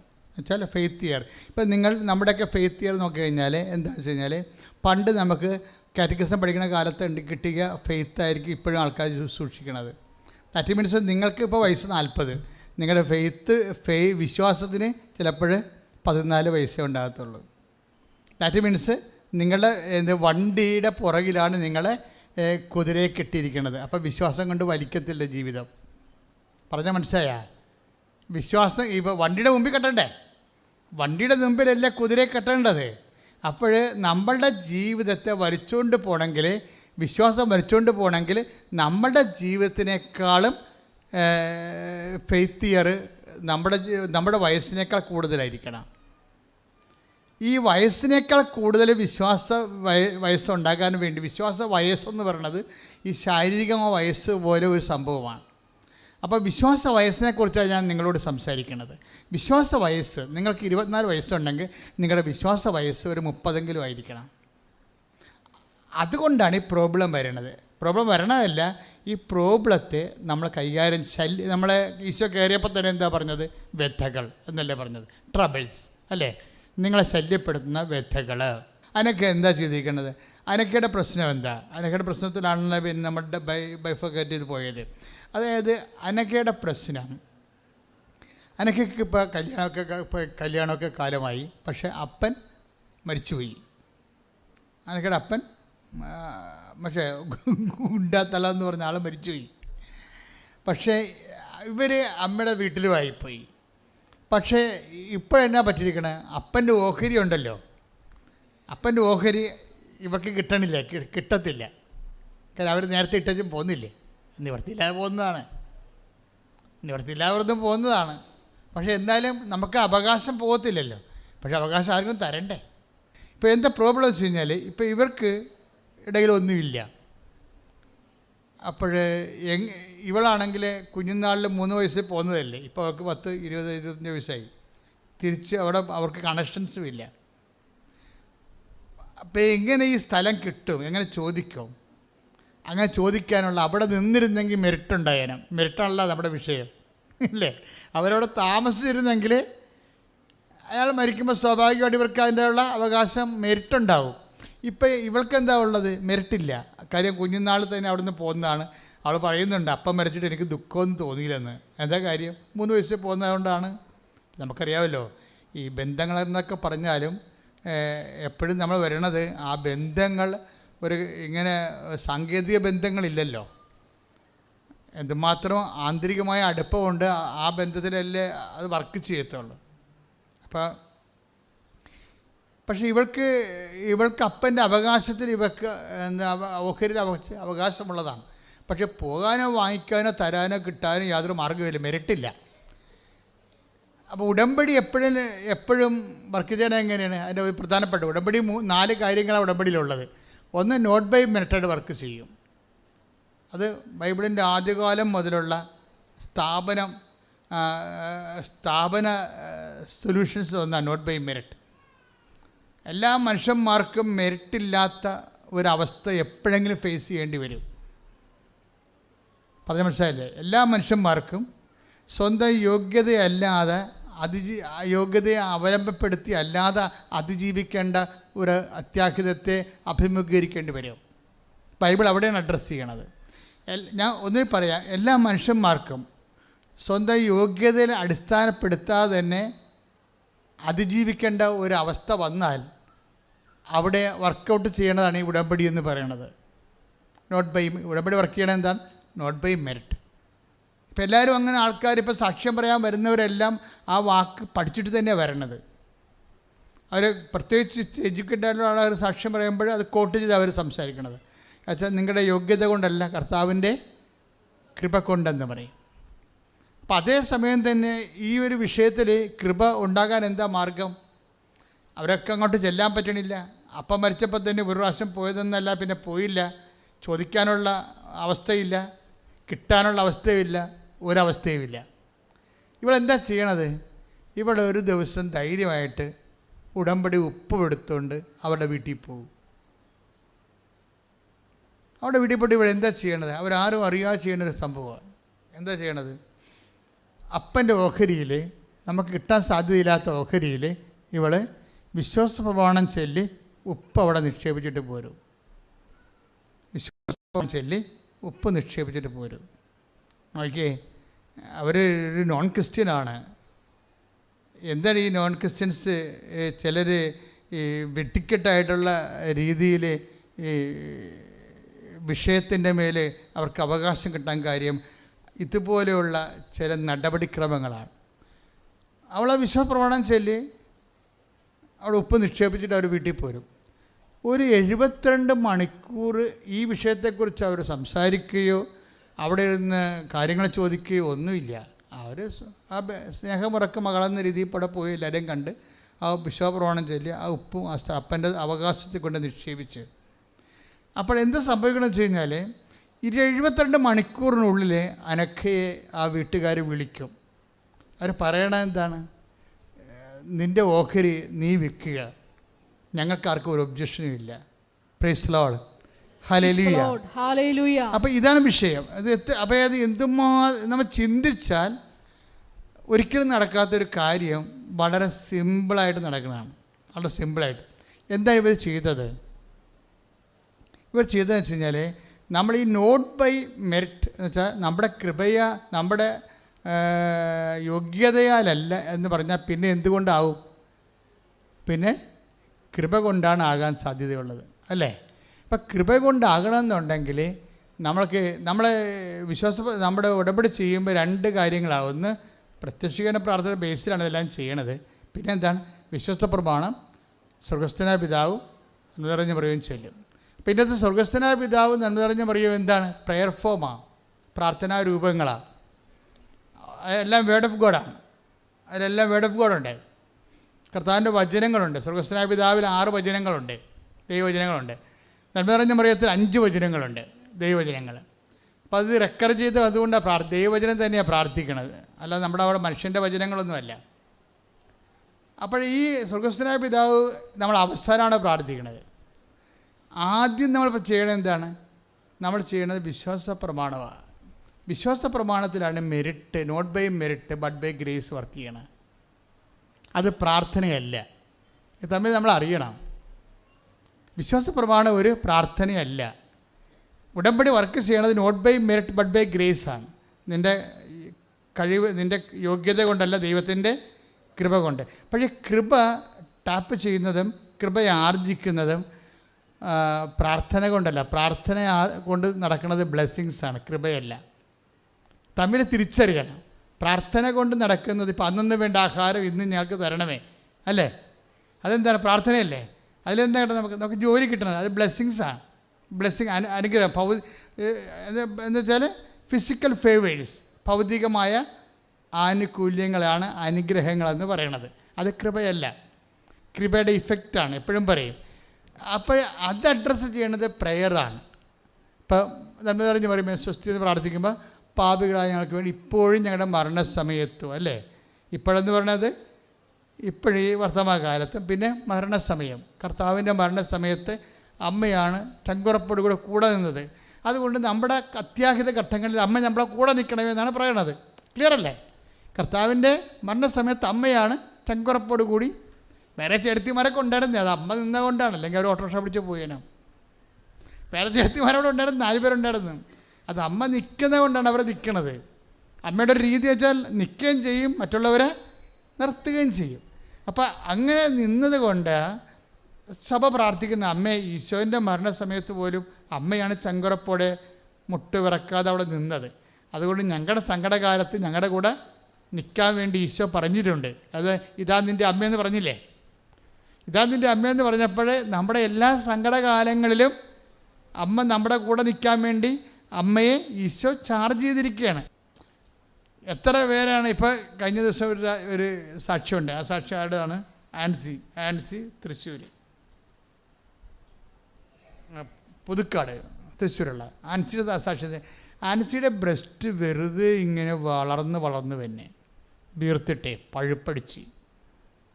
അപ്പോൾ ഇവളാണെങ്കിൽ ഡോക്ടറുടെ അടുത്ത് പോകാതിരിക്കുക. കാര്യം ഡോക്ടറുടെ അടുത്ത് പോയി കഴിഞ്ഞാൽ ഇത് ക്യാൻസർ ആണെന്ന് പറഞ്ഞാൽ 2 പുസ്തകം എടുത്ത് അരിഞ്ഞ് കളയണ്ടേ. അപ്പോൾ അവൾ അതിനെക്കുറിച്ച് ചിന്തിച്ചിട്ട് കൂടിയില്ല. അപ്പോഴവിടെ ചെറുപ്പക്കാരത്തിയാണ്. അപ്പോൾ അതുകൊണ്ട് അവൾക്ക് ഭയങ്കരമായ സംഘർഷമാണ്, വല്ലാത്ത സംഘർഷം. അപ്പോൾ ഇത് ഇതിനെക്കുറിച്ച് ഈ രോഗം എന്താണെന്ന് ഡോക്ടർ പറയുന്നുണ്ട്. ഡോക്ടർ പറഞ്ഞു ഇതിന് മെഡിസിൻ ഇല്ല, ട്രീറ്റ്മെൻറ്റും ഇല്ലെന്ന് പറയുന്നുണ്ട്. ട്രീറ്റ്മെൻറ്റും ഇല്ല, മെഡിസിനും ഇല്ലെന്ന് പറയും. അപ്പം മെഡിസിനും ട്രീറ്റ്മെൻറ്റും ഇല്ലാത്ത രോഗങ്ങൾ ഈ ലോകത്തുണ്ട്, ഇപ്പോഴും ഉണ്ട്. ദാറ്റ് മീൻസ് മെഡിസിൻ ഇല്ല, ട്രീറ്റ്മെൻറ്റ് ഇല്ല എന്ന് പറഞ്ഞാൽ മെറിറ്റ് ഇല്ലെന്നാണ് നമ്മുടെ ഉടമ്പടി ഭാഷ പറയണത്. മനസ്സിലായേ? നോട്ട് ബൈ മെറിറ്റ് എന്നാണ്. അപ്പം പിന്നെന്താ വർക്ക് ചെയ്യണത്? ഗ്രേസാണ് വർക്ക് ചെയ്യേണ്ടത്. ക്ലിയർ അല്ലേ? അപ്പോൾ ആൻസി ഇവിടെ വന്ന് അമ്മയാണ് ഉടമ്പടി എടുത്തത്. അവളുടെ ഉടമ്പടി എടുത്തതിൽ വർക്ക് ചെയ്ത് പോകണം. ഇവക്ക് ഉടമ്പടിയോട് യാതൊരു ബന്ധവുമില്ല.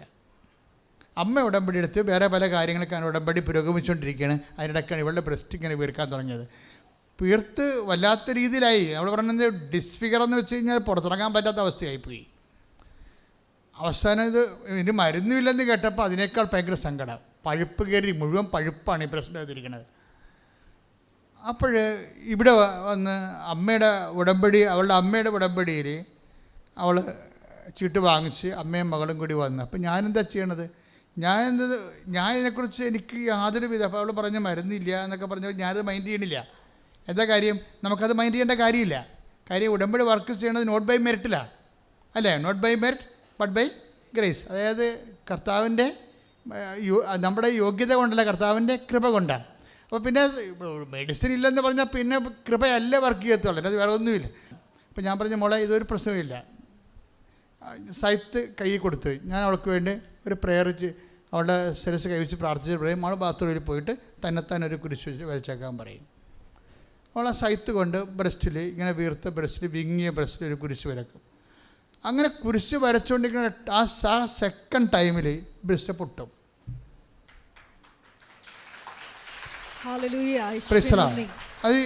അത് ഞാൻ സാക്ഷ്യം കേൾക്കണം കേട്ടോ. എന്നുവെച്ചാൽ എങ്ങനെയാണ് ഇത് വർക്കൗട്ട് ചെയ്യണമെന്ന്. അപ്പോൾ അത് ബെസ്റ്റ് പൊട്ടി പഴുപ്പെല്ലാം പോയി, പിന്നെ 2 ബ്രസ്റ്റും പിന്നെ ഓക്കെയായി. പിന്നെ ഇവിടെ സാക്ഷ്യം പറയുമ്പോൾ പെർഫെക്റ്റ് ഓക്കെയാണ്, പഴയതുപോലെയായി ഉള്ള എന്ന് എങ്ങനെയായിരുന്നു ആദ്യത്തെ അതുപോലെയായി. അപ്പോൾ ഇതൊക്കെ എല്ലാം ഇത് നോട്ട് ബൈ മെറിറ്റ് ആയിട്ടുള്ള വിഷയമാണ്. അപ്പോൾ എന്ത് ചെയ്യും? But by grace. ആ ആൻസി എന്താണ് ചെയ്തത്? അവിടെ സൈത്ത് എടുത്തിട്ട് വിശ്വാസ പ്രമാണം ചൊല്ലിയാണ് കുരിശ് ഇടുന്നത്. അവിടെയാണ് വിഷയം. വിശ്വാസ പ്രമാണം എന്താണ്?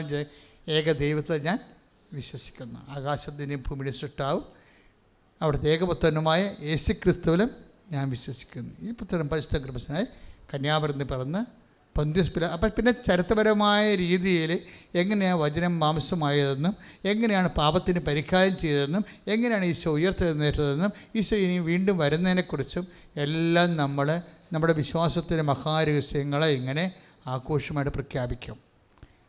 എന്തിനാണ്? മെറിറ്റിന് പകരം ചെയ്യണത്. ഗ്രേസ് ഉൽപ്പാദിപ്പിക്കാൻ വേണ്ടി ചെയ്യണതാണ്. എന്താ കാര്യം വെച്ചാൽ ഗ്രേസ്. അപ്പോൾ നിങ്ങളൊക്കെ വിശ്വാസ പ്രമാണം ചെല്ലുമ്പോൾ എങ്ങനെ ഗ്രേസ് വരുന്നത്? അതായത് വിശ്വാസ പ്രമാണം ഗ്രേസിൻ്റെ ഒരു ഫോർമുലയാണ്. ഗ്രേസ് ദൈവത്തിൻ്റെ പ്രസാദത്തിനാണ് ഗ്രേസ് എന്ന് പറയുന്നത്. നമുക്ക് പലപ്പോഴും ശക്തിയായിട്ടാണ് അത് അനുഭവപ്പെടുന്നത്.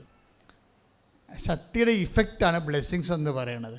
അപ്പോൾ നമുക്ക് പവർ നഷ്ടപ്പെട്ടു പോകുമ്പോൾ നമുക്ക് വേണ്ടത് അനുഗ്രഹമല്ല വേണ്ടത്, പവർ തന്നെ വേണ്ടത്. അതിനാണ് നമ്മൾക്ക് എവിടെയെങ്കിലും നിങ്ങൾക്ക് മനസ്സ് ഡൗൺ ആയാൽ അപ്പോൾ വിശ്വാസ പ്രമാണമാണ് ചെല്ലേണ്ടത്. പറഞ്ഞ മനസ്സിലായില്ലേ? മനസ്സ് ഡൗൺ ആയി കഴിഞ്ഞാൽ എൻ്റെ അർത്ഥം എന്താണ്? നിങ്ങൾക്ക് പവർ നഷ്ടപ്പെടുന്ന ഡീപ്പ് പവർ ആയിപ്പോയി. നിങ്ങൾ ഡീപ്പ് പവർ ആയി കഴിഞ്ഞാൽ ഉടനെ ഓട്ടോമാറ്റിക്കായിട്ട് വിശ്വാസ പ്രമാണം ചെല്ലണം. ഈ വിശ്വാസ പ്രമാണം ചെല്ലുമ്പോൾ അറിഞ്ഞ് ചെല്ലണം. എന്താ കാര്യം? യേശു കർത്താവാണ് എന്നാണ് പറയണത്. ഇപ്പോൾ വൈദ്യശാസ്ത്രം അത് മെഡിസിൻ ഇല്ല എന്ന് പറഞ്ഞ് മെഡിസിൻ ഇല്ല, ട്രീറ്റ്മെൻറ്റും ഇല്ല എന്ന് പറയുമ്പോൾ വൈദ്യശാസ്ത്രം അതാണ്. അപ്പോൾ ഇവിടെ എന്താ പറയുന്നത്? വൈദ്യശാസ്ത്രമല്ല കർത്താവ്, യേശുവാണ് കർത്താവ്. വിശ്വസിക്കുന്നവരെ ഇപ്പം ദൈവം അവനെ മരിച്ചവെന്ന് ഉയർപ്പിച്ചെന്ന് ഹൃദയത്തിൽ വിശ്വസിക്കുന്ന. അപ്പോൾ വിശ്വസിക്കുമ്പോൾ എന്ത് സംഭവിക്കണം? നമ്മുടെ എല്ലാ ഉടമ്പടിയിലുള്ള എല്ലാ ചെയ്വനകളും ചെയ്ത്ത് നമ്മൾ ഓരോ ചെല്ലുകയല്ലല്ല ചെയ്യുകയല്ല ചെയ്യണത്. ഈ ചെയ്യണതെല്ലാം വിശ്വാസ പ്രഖ്യാപനമാണ്. അതാണ് ഗ്രേസ് കിട്ടാൻ കാര്യം. അതാണ് നമ്മൾ ചെയ്യുന്ന ഓരോ കാര്യങ്ങളും നമ്മളെ ശക്തിപ്പെടുത്തിക്കൊണ്ടിരിക്കും. നിങ്ങൾ രോഗികളെ കാണുന്നു, അവർക്ക് ആഹാരം കൊടുക്കുന്നു. ഇപ്പം നമ്മൾ തുടങ്ങി ഇപ്പോൾ ഒരു ആംബുലൻസ് വാങ്ങിച്ചിട്ട് നമ്മളിപ്പോൾ രോഗികൾക്ക് കൊണ്ടുപോയി വസ്ത്രം കൊടുക്കുകയാണ്. ഇപ്പോൾ രോഗികൾക്ക് ഒരു പ്രാവശ്യം കൊടുത്തു കഴിഞ്ഞപ്പോൾ തന്നെ നമുക്ക് മനസ്സിലായി അത് കുറച്ചുകൂടി സിസ്റ്റമാറ്റിക്കായിട്ട് ചെയ്യേണ്ടതാണ്. കാര്യം അനർഹരായിട്ടുള്ള ആൾക്കാർ അത് വാങ്ങിച്ചുകൊണ്ട് പോയിട്ടുണ്ട്. അത് ഞങ്ങളുടെ ശ്രദ്ധയിൽപ്പെട്ട് നമ്മളത് കൊണ്ടുപോയി നമ്മൾ ഓരോ വില്ലേജിലാണ് നമ്മൾ പോണത്. ഇപ്പോൾ ഓരോ ഗ്രാമങ്ങളിൽ ചെല്ലുമ്പോൾ അവിടെ വരുന്ന ആൾക്കാർ അനർഹരായിട്ടുള്ളവരാണ്. അവർ അർഹരാണോ അനർഹരാണോ നമുക്ക് പറയാൻ പറ്റത്തില്ല. അപ്പം അതുകൊണ്ട് നമ്മളതിന് സിസ്റ്റം മാറ്റാൻ പോയി. പക്ഷേ ഇപ്പോൾ നമ്മൾ എടുത്തിരിക്കുന്നത് ആതുരാലയങ്ങളും അനാഥാലയങ്ങളും ഉള്ളവർക്ക് അവർക്കിവിടെ വന്ന് നമ്മുടെ കളക്ഷൻ നോക്കാം. അവർക്ക് ആവശ്യം എന്താണെന്ന് നോക്കിയിട്ട് അവർക്ക് ഞങ്ങളവിടെ പോയി ആതുരാലയം പോയി കണ്ട് പരിശോധിച്ചിട്ട് അവർക്ക് ഓരോ വ്യക്തികൾക്ക് ആവശ്യമുള്ള സംഭവങ്ങൾ ഇവിടെ വന്ന് കൊണ്ടുപോകാൻ പറ്റിയ സംവിധാനമാണ്. അതിപ്പോൾ കൊണ്ടുപോകേണ്ട കാര്യമില്ല, ഞങ്ങൾ ആംബുലൻസെ കൊണ്ടുവന്ന് എത്തിച്ചു തരും. അതെന്ത് സംബന്ധിച്ച് ഇതുപോലെ നിങ്ങൾ ചെയ്യണ പോലെ പാരലായിട്ട് കൃപാസനത്തിലും ഈ മിഷൻ ചെയ്യാൻ ഈ മിഷൻ ചെയ്യുമ്പോൾ പ്രാർത്ഥിച്ചാണ് ചെയ്യണത്.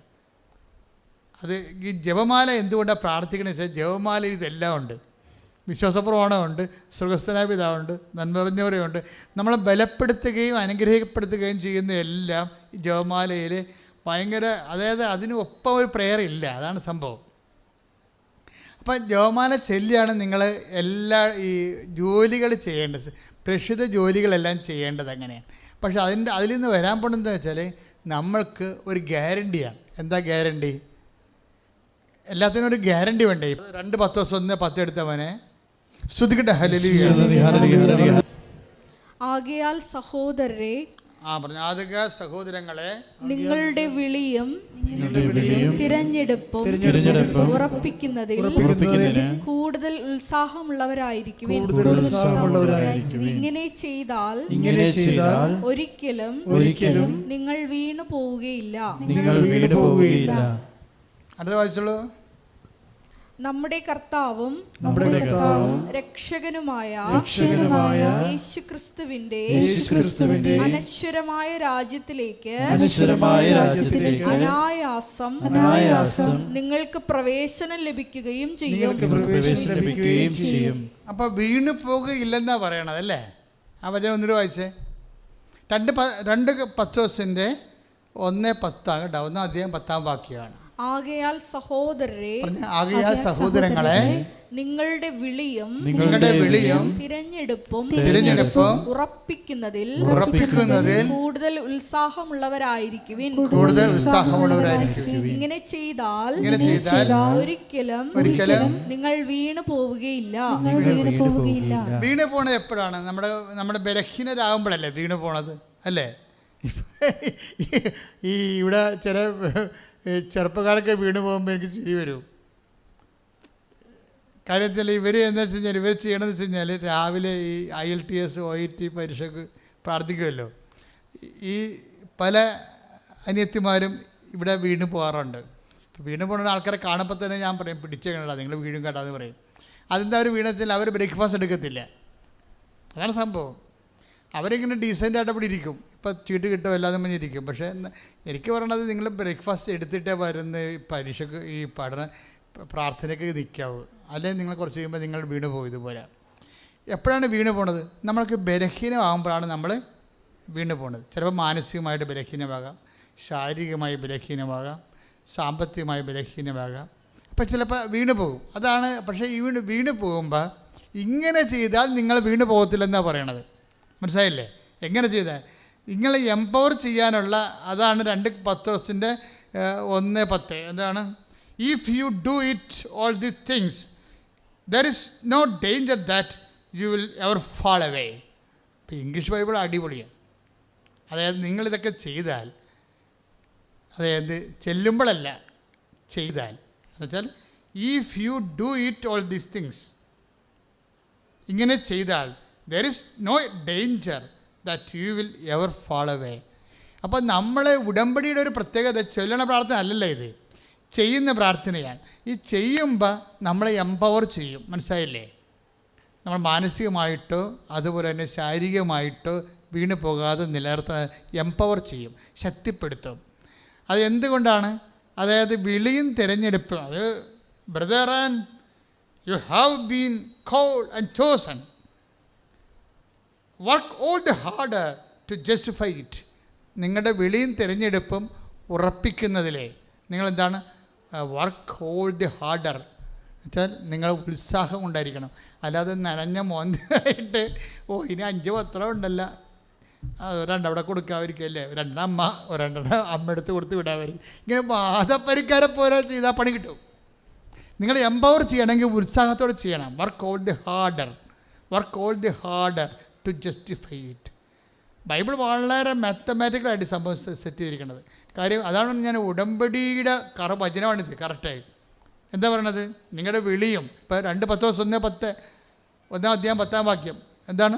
നിങ്ങളുടെ വിളിയും പറഞ്ഞേ, നിങ്ങളുടെ വിളിയും തിരഞ്ഞെടുപ്പും ഉറപ്പിക്കുന്നതിൽ ഉത്സുകരായിരിക്കുവിൻ. If you do all these things, നിങ്ങളിതെല്ലാം ചെയ്താൽ there is no danger that you ever fall. അതായത് ഇങ്ങനെ ചെയ്താൽ നിങ്ങൾ വീണ് പോകത്തില്ലെന്ന്. അപ്പോഴേ നമ്മൾ കടമായിരിക്കാം. ചിലപ്പോൾ നിങ്ങൾക്ക് മക്കളില്ലായിരിക്കാം. ചിലപ്പോൾ നിങ്ങളുടെ കല്യാണം ചിലപ്പോൾ താമസിക്കുന്ന കാരണം മറ്റുള്ള കൂട്ടുകാരെല്ലാം കല്യാണം കഴിച്ച് പോകുന്നുണ്ട്. ചിലപ്പോൾ നിങ്ങൾക്ക് മക്കളില്ല, നിങ്ങളുടെ കൂട്ടുകാരത്തേക്ക് മക്കളുണ്ട്. അതൊക്കെ കാണുമ്പോൾ നിങ്ങൾ വീണ് പോകും. ക്ലിയർ അല്ലേ?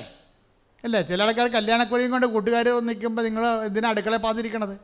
അമ്മ ഞാൻ ഇല്ലെന്ന് പറഞ്ഞേക്കാൻ പറഞ്ഞത് അവളെ ഫേസ് ചെയ്യാൻ നമുക്ക് പറ്റണില്ല.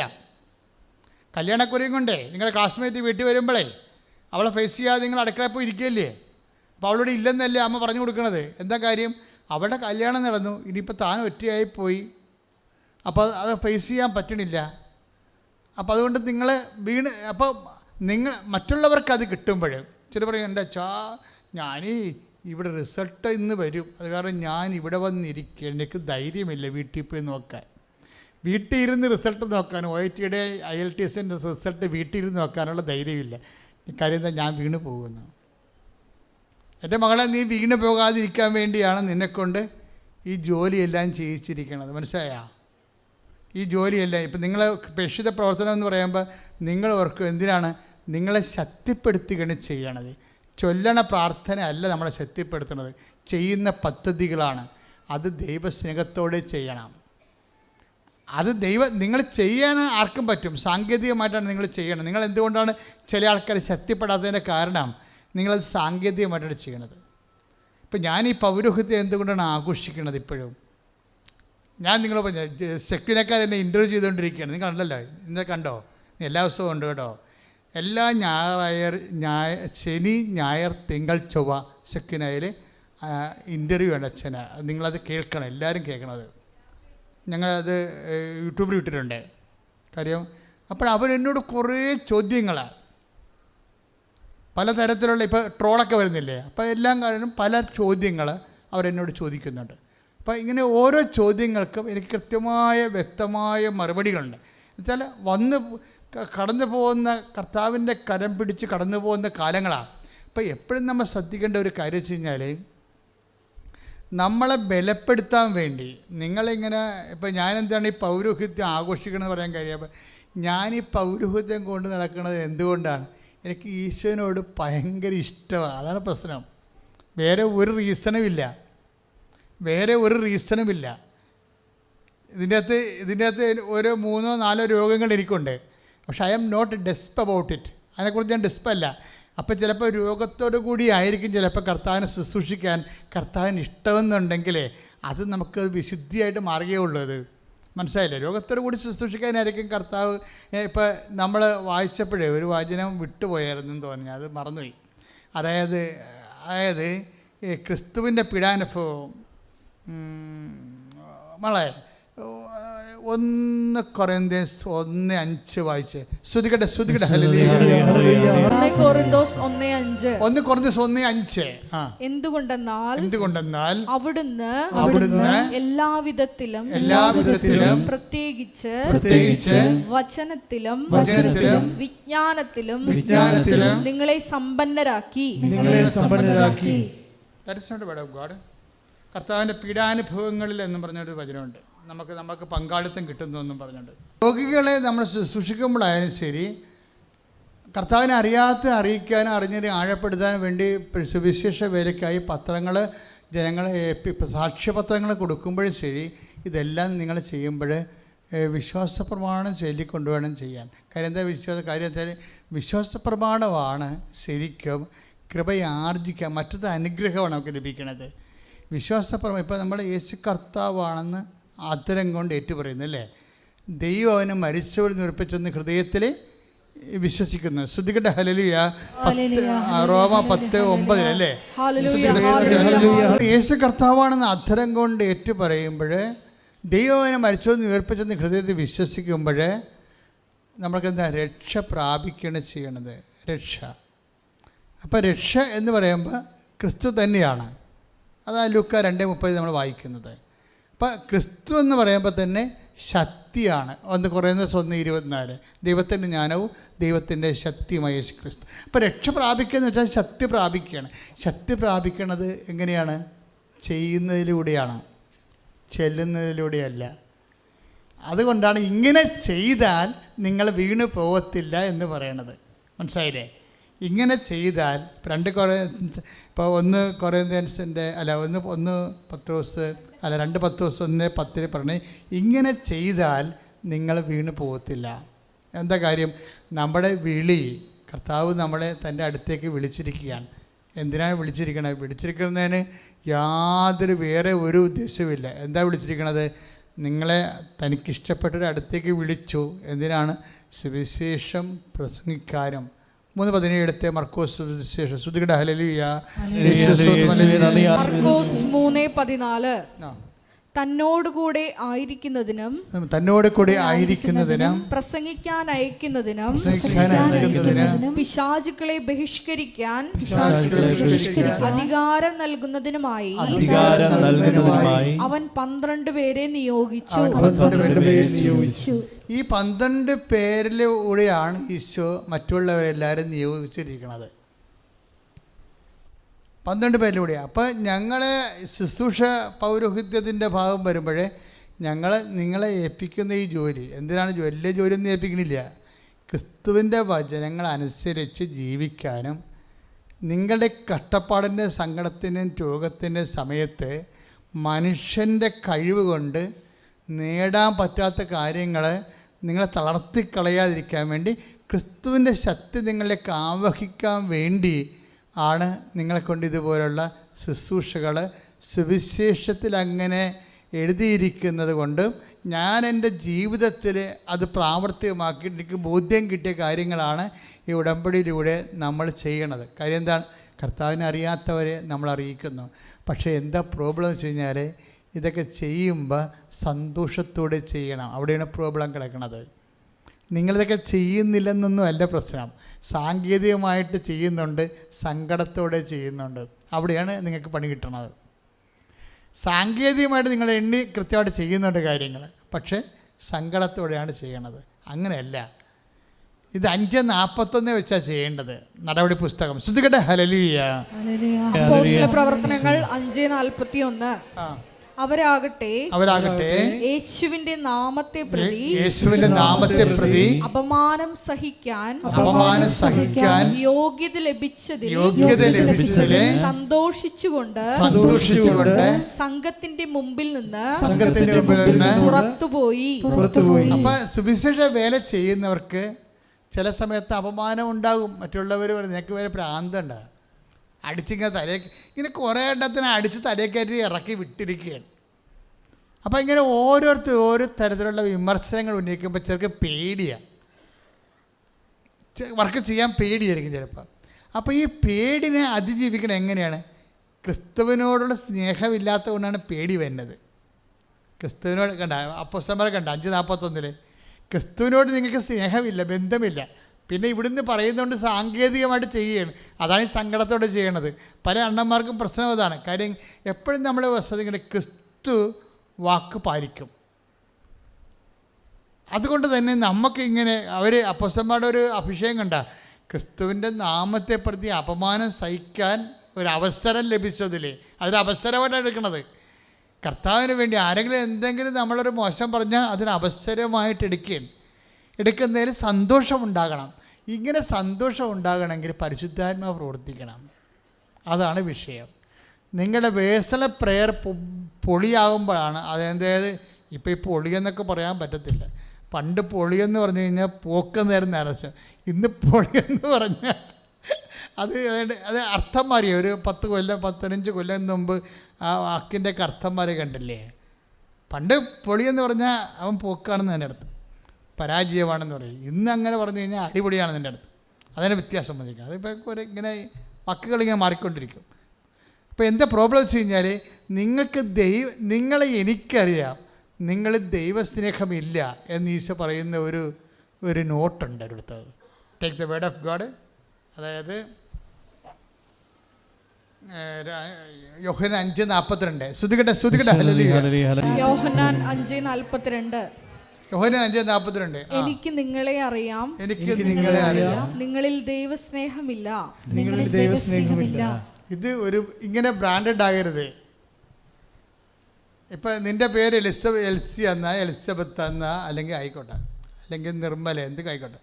എനിക്ക് നിർമ്മല നിന്നെ അറിയാം, നിനക്ക് ദൈവസ്നേഹം ഇല്ലെന്ന് എങ്ങനെ യേശു പറഞ്ഞാൽ നിൻ്റെ കാര്യം കട്ടപ്പോയി. ഒന്നാമത്തെ പേര് ചൊല്ലിയാണ് ദൈവം ആളെ അറിയണത്. അതാണ് ഏറ്റവും വലിയ കുഴപ്പം. ഓരോരുത്തരെയും പേഴ്സണലായിട്ടാണ് ആൾക്കാർ അറിയണത് ദൈവം. അപ്പോൾ ആ കണക്കിൽ നിന്നോട് പറയണത് എനിക്ക് നിന്നെ അറിയാൻ സജി, നിനക്ക് ദൈവസ്നേഹമില്ല എന്ന് പറഞ്ഞാൽ ദൈവത്തെ കൊണ്ട് അങ്ങനെ നമ്മൾ ബ്രാൻഡഡായി. പറഞ്ഞാൽ മനസ്സിലായല്ലേ? ആധ്യാത്മിക ജീവിതത്തിലെ അപകടം ബ്രാൻഡഡ് ആകാതിരിക്കാൻ വേണ്ടി ഡേഞ്ചർ സോണിൽ ഒരിക്കലും വരരുത്. കാര്യം ബ്രാൻഡഡ് ആയി കഴിഞ്ഞാലുള്ള കുഴപ്പം എന്താണെന്നറിയാമോ? നിന്നെക്കുറിച്ച് ദൈവം ഒരു ബ്രാൻഡഡ് ആകുക വെച്ചാൽ നിന്നെക്കുറിച്ച് ദൈവം ഒരു അസസ്മെൻ്റ് ഉണ്ടാക്കിയിരിക്കുകയാണ്. കാര്യം ദൈവം അസസ്മെൻറ്റിൻ്റെ ആളാണ്. ഇപ്പം യോഹന്നാൻ 2:14-24 വായിച്ചേ. ശ്രുതികട്ടെ യോഹന്നാൻ 2:24. യോഹന്നാൻ 2:24. യേശുവാകട്ടെ അവരെ വിശ്വസിച്ചില്ല. കേട്ടെ, ഈ കണ്ട ഉടമ്പടി എല്ലാം എടുത്ത് ഇതുപോലെ രോഗികളെയും കണ്ട് ആശുപത്രിയിലും പോയിട്ട് ഇപ്പോൾ പറഞ്ഞെന്താണ്? യേശു ആകട്ടെ അവരിൽ വിശ്വസിച്ചില്ല. കാരണം എന്താണ്? കാരണം അവൻ അവരെല്ലാം അറിഞ്ഞിരുന്നു. IELTS വേണ്ടി മാത്രമുള്ള കസത്രാണിത്. മനസ്സിലായില്ലേ? അതാണ് വിഷയം. അത് വളരെ സീരിയസ് ആണിത്. നിങ്ങളുടെ ഇപ്പോഴത്തെ ഈ ഒരു പ്രോഗ്രാമിന് വേണ്ടി മാത്രമുള്ള വിഷയമാണെങ്കിൽ it is not out of love. കർത്താവിനെ സ്നേഹിച്ചുകൊണ്ടല്ല. ഇപ്പോൾ IELTS പാസ്സാകാൻ വേണ്ടിയും ആ വസ്തു വിൽക്കാൻ വേണ്ടിയുള്ള തൽക്കാലത്തേക്കുള്ള ഒരു വെടിനിർത്തലോ അല്ലെങ്കിൽ ഒരു അഡ്ജസ്റ്റ്മെൻറ്റാണിത്. അതാണ്. അങ്ങനെ ഒരു ബ്രാൻഡഡ് ആകാതിരിക്കാൻ നോക്കണം. ഒന്ന് വായിച്ചേ, വചനം വായിച്ചേ. 2:24 യോഹന്നാൻ. യേശുവാകട്ടെ അവരെ വിശ്വസിച്ചില്ല. ഒന്ന് പറഞ്ഞേ, ഒന്ന് യേശു ആകട്ടെ അവരെ വിശ്വസിച്ചില്ല. കാരണം അവൻ അവരെയെല്ലാം അറിഞ്ഞിരുന്നു. അപ്പോൾ ഈ അവൻ അവരെയെല്ലാം അറിഞ്ഞിരുന്നു എന്ന് പറഞ്ഞാൽ നമ്മളെക്കുറിച്ച് അങ്ങനെ ഒരു അസസ്മെൻറ്റ് വന്നാൽ, അതായത് ഈ പാലം കയറുവോളം മാത്രമേ നാരായണ വിളിയുള്ളൂ, പാലം കയറി കഴിയുമ്പോൾ സ്വന്തം അഭ്യാസം കാണിക്കുമെന്ന് എങ്ങാനും ഈ വിഷയം കർത്താവിന് അറിയാമെങ്കിൽ വർക്കൗട്ട് ചെയ്യത്തില്ല. അത് വളരെ സത്യം. അതുകൊണ്ട് നിങ്ങൾ ഉടമ്പടി എടുക്കാമ്പോൾ തന്നെ ആദ്യമേ ജാമ്യം എടുക്കണം. കർത്താവേ, ഇത് കൊണ്ടൊന്നുമല്ല, ഇത് കഴിഞ്ഞാലും ഇത് തന്നെയായിരിക്കും, അന്നമ്മ ഇങ്ങനെ തന്നെയായിരിക്കും എന്ന് പറയാം. കർത്താവിന് ഇവിടെ തന്നെയായിരിക്കും. പറഞ്ഞ മനസ്സിലായില്ലേ? എങ്ങനെ പറയണം കർത്താവിൻ്റെ മുഖം? കർത്താവേ, എൻ്റെ പരീക്ഷയും കാര്യമൊക്കെ പോട്ടെ, ഞാൻ പരീക്ഷ കഴിഞ്ഞിട്ട് പരീക്ഷ വെച്ച് അതിന് ജയിക്കുമോ അത് വെക്കുമോ നോക്കിയിട്ട് നിന്നെ സ്നേഹിക്കാൻ നടക്കുകയല്ല. ഞാൻ ജയിച്ചാലും തോറ്റാലും നീ തന്നെ എൻ്റെ രക്ഷകൻ. നിനക്ക് വേണ്ടി ഒരു ജീവിതം ഉണ്ടെങ്കിൽ ഞാൻ നിനക്ക് വേണ്ടി ജീവിക്കും. അങ്ങനെ നേരെ ചൊവ്വേ കർത്താവിൻ്റെ മുഖത്ത് നോക്കി ചങ്കുറപ്പോടെ സംസാരിക്കാൻ കഴിഞ്ഞാൽ കർത്താവ് ആരാണെന്ന് നീ അറിയും. കൈയിടിച്ച് കർത്താവ് എങ്കിലും നിനക്കെതിരെ എനിക്കൊന്ന് പറയാനുണ്ട്. നിനക്ക് ആദ്യമുണ്ടായിരുന്ന സ്നേഹം നീ കൈവിടിഞ്ഞു. അതെന്ത് സംഭവിച്ചു കഴിഞ്ഞാൽ, ഇപ്പം നമ്മൾ ഉടമ്പടിയിൽ ഉണ്ടാകുമ്പോൾ ഓരോ ഘട്ടമില്ലേ? ഇപ്പോൾ ഓരോ ഘട്ടത്തിൽ ചിലപ്പോൾ ആദ്യം ഉണ്ടായിരുന്ന ആ ഒരു ഊഷ്മളത ഉടമ്പടി പുതുക്കി കഴിയുമ്പോൾ ചിലപ്പോൾ നിങ്ങൾക്ക് ആ ഊഷ്മളത ഉണ്ടാകത്തില്ല. കാരണം നിങ്ങൾ സാങ്കേതികമായിട്ട് ദൈവത്തെ സ്നേഹിക്കാൻ തന്നിട്ട് അങ്ങനെ വേണ്ടത്. സാങ്കേതിക സ്നേഹക്കാരാണെങ്കിൽ എണ്ണി ഒപ്പിച്ച് അത് ആ കാര്യങ്ങൾ ചെയ്യുക. എണ്ണി അങ്ങനെ ഒപ്പിച്ച് കളയും. ആത്മബന്ധം ഉണ്ടാകത്തുമില്ല. ആത്മബന്ധം ഉണ്ടായില്ല എന്നുണ്ടെങ്കിൽ ഇതുപോലുള്ള കമൻറ്റ് വരും ദൈവത്തിലേക്ക്. എന്താണ്? നിനക്ക് ആദ്യമുണ്ടായത്, നിന്നെക്കുറിച്ച് എനിക്കൊന്ന് പറയാനുണ്ട്. എങ്കിലും നിനക്കെതിരെ എനിക്കൊന്ന് പറയാനുണ്ട്. നിനക്ക് ആദ്യമുണ്ടായിരുന്ന സ്നേഹം നീ കൈവിടിഞ്ഞു. അപ്പോൾ അല്പസ്നേഹം കുറഞ്ഞു പോയാൽ ഇറ്റ് വിൽ ബി കൗണ്ടഡ്. ഇത് ഭയങ്കര സൂക്ഷിച്ചു. ഞാനിപ്പോൾ കർത്താവുമായിട്ട് 4 വയസ്സിലാണ് ഞാൻ ആദ്യമായിട്ട് ഈശോയെ സ്വപ്നം കാണുന്നത്. അന്നാണ് എനിക്ക് ദൈവവിളി കിട്ടിയത്. കർത്താവ് ആനപ്പുറത്ത് വരുന്നതാണ് ഞാൻ കാണുന്നത്, സ്വപ്നം കാണുന്നത്. അന്ന് മുതൽ ഈശോയെ ഞാൻ തിരക്കി നടക്കണമായിരുന്നു. അങ്ങനെ ഇവിടം വരെ എത്തിയത്. അപ്പോൾ ഞാൻ എപ്പോഴും ചിന്തിച്ചു പോകാറുണ്ട്. അത് ഓരോ സമയം ചെല്ലുന്തോറും ക്രൊണോളജിക്കൽ ഇയർ അനുസരിച്ച് നമ്മുടെ ഫെയ്ത്ത് ഇയർ, ഫെയ്ത്ത് മാത്രമല്ല നമ്മൾ ലവ് ലെവലും വർദ്ധിക്കണം. ഫെയ്ത്ത് ഇയർ എന്ന് പറയുമ്പോൾ വിശ്വാസ വർഷം, അതല്ല നമ്മൾ ലവ് ലെവലും ഉണ്ട്. കാര്യം ദൈവം അത് കൗണ്ട് ചെയ്യാനുണ്ട്. എഫേസ്യൻ സഭയ്ക്ക് 2:24 ചോദിച്ചൊക്കെ എന്താണ്? നിന്നെക്കുറിച്ച് എനിക്കൊന്ന് പറയാനുണ്ട്. കാര്യം എന്താണ്? നിൻ്റെ ലവ് ലെവല് ഡൗൺ ആയിട്ടുണ്ട്. ആദ്യം ഉണ്ടായിരുന്ന സ്നേഹം ഇപ്പോഴില്ല. ദാറ്റ് മീൻസ് ഇതെല്ലാം കൗണ്ട് ചെയ്യുന്നു എന്നുള്ള പ്രശ്നം. ഇത് കൗണ്ട് ചെയ്യണം, കൗണ്ട് ചെയ്യാത്തതല്ല. അങ്ങനെ ഒരു പരിധിയിലേക്ക് വരാതിരിക്കുന്നതാണ് എപ്പോഴും നല്ലത്. മറിച്ച് നമ്മൾ തീരുമാനം എടുക്കണം. എന്താണ്? കർത്താവിനെ സ്നേഹിക്കാൻ തീരുമാനിക്കുക. അതിനെ സ്നേഹിക്കാൻ പറ്റുന്ന രീതിയിൽ അർത്ഥവത്തായിട്ട് കുറേ ഇക്വേഷൻസാണ് നിങ്ങൾക്ക് തന്നിരിക്കണത്. നമുക്ക് എന്ത് വേണമെങ്കിലും ചെയ്ത് ദൈവത്തെ സ്നേഹിക്കാം, നമുക്ക് എന്ത് വേണമെങ്കിലും ചെയ്ത് ദൈവത്തെ സ്നേഹിക്കാം. പക്ഷെ ഉടമ്പടിയിൽ വരുമ്പോൾ എന്താ പ്രശ്നം ഇരിക്കണത്? നമ്മൾ തനി കർത്താവ് പറഞ്ഞ വാക്കുകൾ മാത്രം എടുത്ത് ആ വാക്കുകൾ തന്നെ എടുത്തിട്ടാണ് ദൈവത്തെ സ്നേഹിക്കുന്നത്. അതുകൊണ്ട് എന്താ പ്രശ്നം? കർത്താവ് ഒന്ന് ദൈവം മഹത്വപ്പെടുന്നു, രണ്ടാമത് എന്താണ്? അനേകരുടെ ജീവിതത്തിൽ നിന്ന് പാപം ഒഴിഞ്ഞു പോകുന്നു, നിങ്ങൾ മൂലം അനേകരെ വിശുദ്ധീകരിക്കുന്നു. അത് കർത്താവിൻ്റെ വിശുദ്ധമായ രക്തത്തോടുള്ള നിങ്ങളുടെ ഐക്യദാർഢ്യമായി മാറുന്നു. നിങ്ങൾ കർത്താവിൻ്റെ പ്രേക്ഷിതയെ മാറുന്നു, നിങ്ങൾ നിത്യത കൊയ്യുന്നു. അതായത് why we are following Mary, അമ്മ എന്തുകൊണ്ടാണ് ഫോളോ ചെയ്യണത്? ഒരു കാരണം എന്തൊക്കെയാണ്? അതായത് അമ്മയ്ക്കൊരിക്കലും അനുദപിക്കേണ്ടി വന്നിട്ടില്ല. ഞാൻ അമ്മയിൽ നിന്ന് പഠിച്ചൊരു സംഭവമാണ്. അമ്മയുടെ വിജയം അതാണ്. അമ്മയ്ക്ക് എല്ലാ അപ്പോസ്തലന്മാർക്കും അനുദപിക്കേണ്ടി വന്നിട്ടുണ്ട്, ഇല്ലേ? പത്രോസ് അനുദപിച്ചു, തോമാസ് ലീഗ അനുദപിച്ചു, പൗലോസ് അനുദപിച്ചു. പക്ഷെ അമ്മ അനുദപിച്ചിട്ടില്ല. അമ്മയ്ക്ക് അനുദപിക്കേണ്ട ഒരു ആവശ്യം അമ്മ ഉണ്ടാക്കിയിട്ടില്ല. അതെന്തുകൊണ്ടാണ്? ആ ഒരൊറ്റ കാര്യം ചിന്തിച്ചാൽ മതി, നമുക്ക് ദൈവത്തിൻ്റെ പൈതലായിട്ട് ജീവിക്കാൻ പറ്റും. ഇപ്പോൾ തന്നെ ഉദാഹരണത്തിന് take the word of God, Matthew 26:75. ശ്രുതികട ഹല്ലേലൂയ. മത്തായിയുടെ സുവിശേഷം 26-ാം അധ്യായം 75-ാമത്തെ വാക്യം എന്താണ്? കോഴി കൂവുന്നതിന് മുമ്പ് 3 പ്രാവശ്യം നീ എന്നെ നിഷേധിക്കുമെന്ന് യേശു പറഞ്ഞ വാക്കുകൾ അപ്പോൾ പത്രോസ് ഓർമ്മിച്ചു. അവൻ പുറത്തുപോയി ഹൃദയം നൊന്തു കരഞ്ഞു. വകുപ്പുണ്ടാക്കി കണ്ട കരയാൻ. അതായത് ഏറ്റവും ടോപ്പായിട്ട് പാറ പോലെ ഉറച്ചു നിന്ന പത്രോസിന് പോലും അവസാനം സ്വന്തം പാപത്തെ ഓർത്ത് കരയേണ്ടി വന്നിട്ടുണ്ട്. ഇതൊരവസരമാണ്. നിൻ്റെ കരുത്തെന്ന് പറയണത് പാപത്തെ ഓർത്ത് കരയാത്ത അവസ്ഥകളുടെ എണ്ണം കൂടുതലാണ്. ഒരു ആത്മീയ കരുത്തെന്ന് പറയുന്നത് അതാണ്. ഒരു വ്യക്തിക്ക് നിങ്ങൾ ഓരോ ദിവസം ചെല്ലുന്തോറും നമ്മൾ ആത്മീയമായിട്ട് കരുത്ത് പ്രാപിക്കുകയല്ലേ. അപ്പോൾ ആത്മീയമായ കരുത്തെന്ന് പറയുന്നത് എന്താണ്? അനുതാപം ആവശ്യമില്ലാത്ത ഒരു അവസ്ഥയിലേക്ക് നമ്മൾ കുതിക്കുന്നതാണ് ആത്മീയ കരുത്ത്. ഇപ്പോൾ സെൻറ്റ് തോമസിൻ്റെ അവസ്ഥ എന്താ? സെൻറ്റ് തോമസും ഇതുപോലെ അവസാനം പട്ടാക്കി പറഞ്ഞാണ് പിരിയണത്. എന്താ? അതായത് 20-28 യോഹന്നാന്റെ സുവിശേഷം. ശ്രുതിക്കട്ടെ.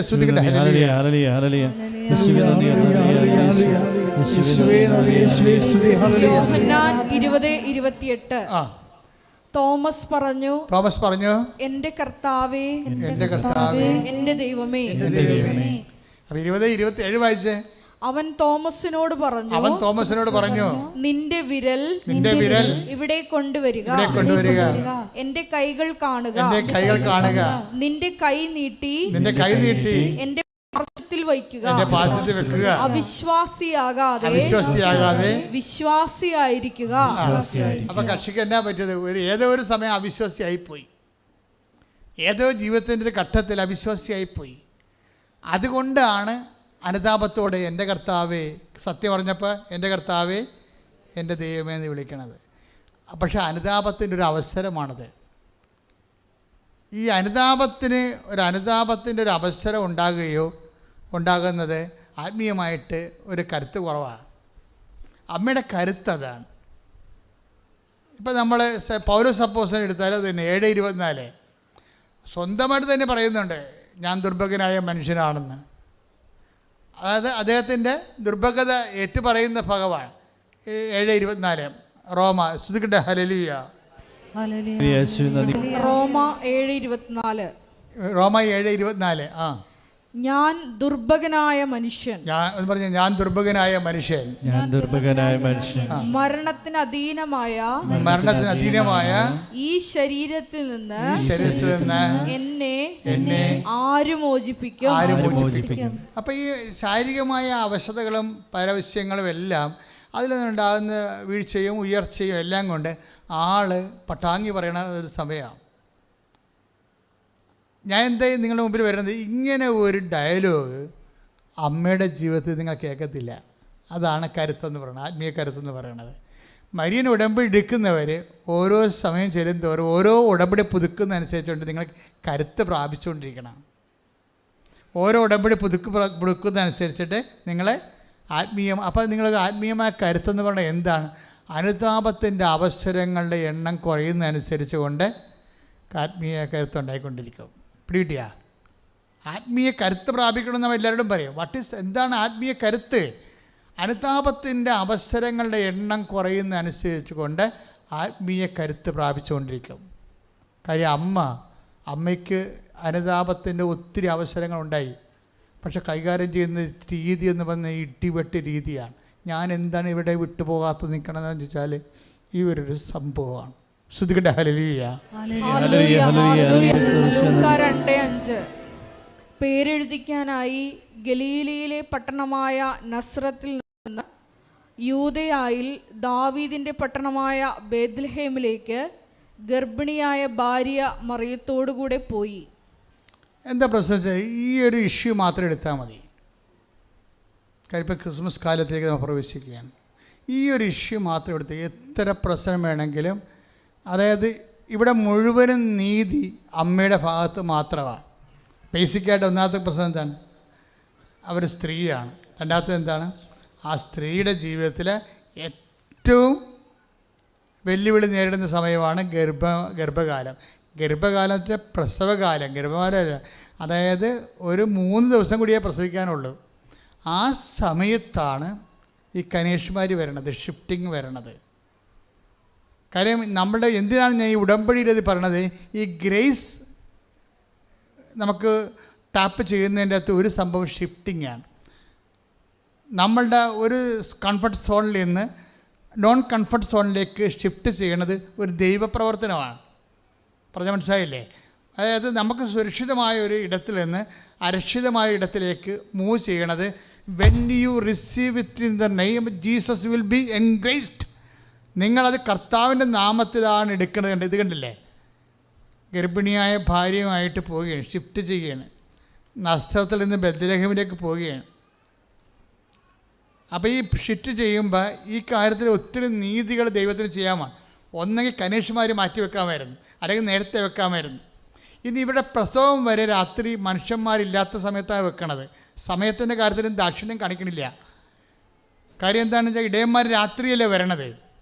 ഇപ്പോൾ രാത്രി ഇടയന്മാർ വരുമ്പോൾ എന്താ പ്രശ്നം വെച്ചാൽ, ഇതൊരു കണ്ണും പകലും ഉള്ളപ്പോൾ വല്ല 4 മണിക്കോ വല്ലതൊക്കെയാണ് ഇവിടെ പ്രസവം വെച്ചിരുന്നെങ്കിൽ നാട്ടുകാർക്ക് വന്ന് ശുശ്രൂഷിക്കാം. ആർക്കും ശുശ്രൂഷിക്കാൻ പറ്റാത്ത മനുഷ്യന്മാരെല്ലാം ഉറങ്ങി സ്വന്തം ബന്ധുക്കളും സ്വന്തപ്പെട്ടവരിൽ നിന്നൊക്കെ മാറ്റി ഇവരോട് മാക്സിമം ക്രൂരതയാണ് ചെയ്യണത്. ഈ ക്രൂരത ചെയ്യുമ്പോൾ ഒരു പ്രാവശ്യം പോലും ഔസേപ്പിതാവിനോടോ ദൈവത്തോടോ ഇവർ മിണ്ടത്തില്ല. കാര്യം എന്താണെന്ന് അറിയാം? അങ്ങനെ മിണ്ടിയിരുന്നെങ്കിൽ ഇവർക്ക് അനുദപിക്കേണ്ടി വന്നേനും. That's my point. അതാണ് മരിയൻ കരുത്തെന്ന് പറയണത്. പ്രാർത്ഥിക്കുക, കർത്താവായ ദൈവമേ, നിന്റെ തിരുമനസ് സ്വർഗത്തിലെ പോലെ ഭൂമിയിലും ആകണമെന്ന് പറഞ്ഞ് പഠിപ്പിച്ചപ്പോഴേ പല സമയത്തും നിന്റെ തിരുമനസ് നിറവേറണമെങ്കിൽ ഞാൻ അരക്ഷിത അവസ്ഥ അങ്ങയുടെ നാമത്തിലെ മറിയത്തെ പോലെ നടക്കാത്ത കാര്യത്തിന് ചേരാത്ത കാര്യത്തിന് അങ്ങയുടെ തിരുസന്നിധിയിലെ മറിയത്തെ പോലെ പരാതിയില്ലാതെ പരിഭവമില്ലാതെ ദൈവത്തെ സംഗ്രഹിച്ചുകൊണ്ട് പുരുഷനെ കൃപയാക്കാൻ അവസരങ്ങൾ ഉണ്ടാകുമെന്ന് അറിഞ്ഞുകൊണ്ട് ഞങ്ങളെ പഠിപ്പിച്ച പ്രാർത്ഥന ജീവിക്കുമ്പോഴേ ഉടമ്പടി വെച്ച വിഷയങ്ങളിലെ സമയത്തും കാലത്തും അത്യാവശ്യ കാര്യങ്ങള് നടക്കാതെ വരുന്ന അവസ്ഥകള് മറിയത്തെ പോലെ അനുഗ്രഹത്താലല്ല കൃപയാൽ ദൈവത്തിന്റെ ശക്തിയാൽ ഞാൻ അറിയപ്പെടാൻ ബലഹീനമാക്കുന്നതാണ് എന്ന് മനസ്സിലാക്കാനുള്ള മരിയൻ അവധാനയാൽ എന്നെ അഭിഷേകം ചെയ്യണമേ. ശ്രദ്ധിക്കട്ടെ.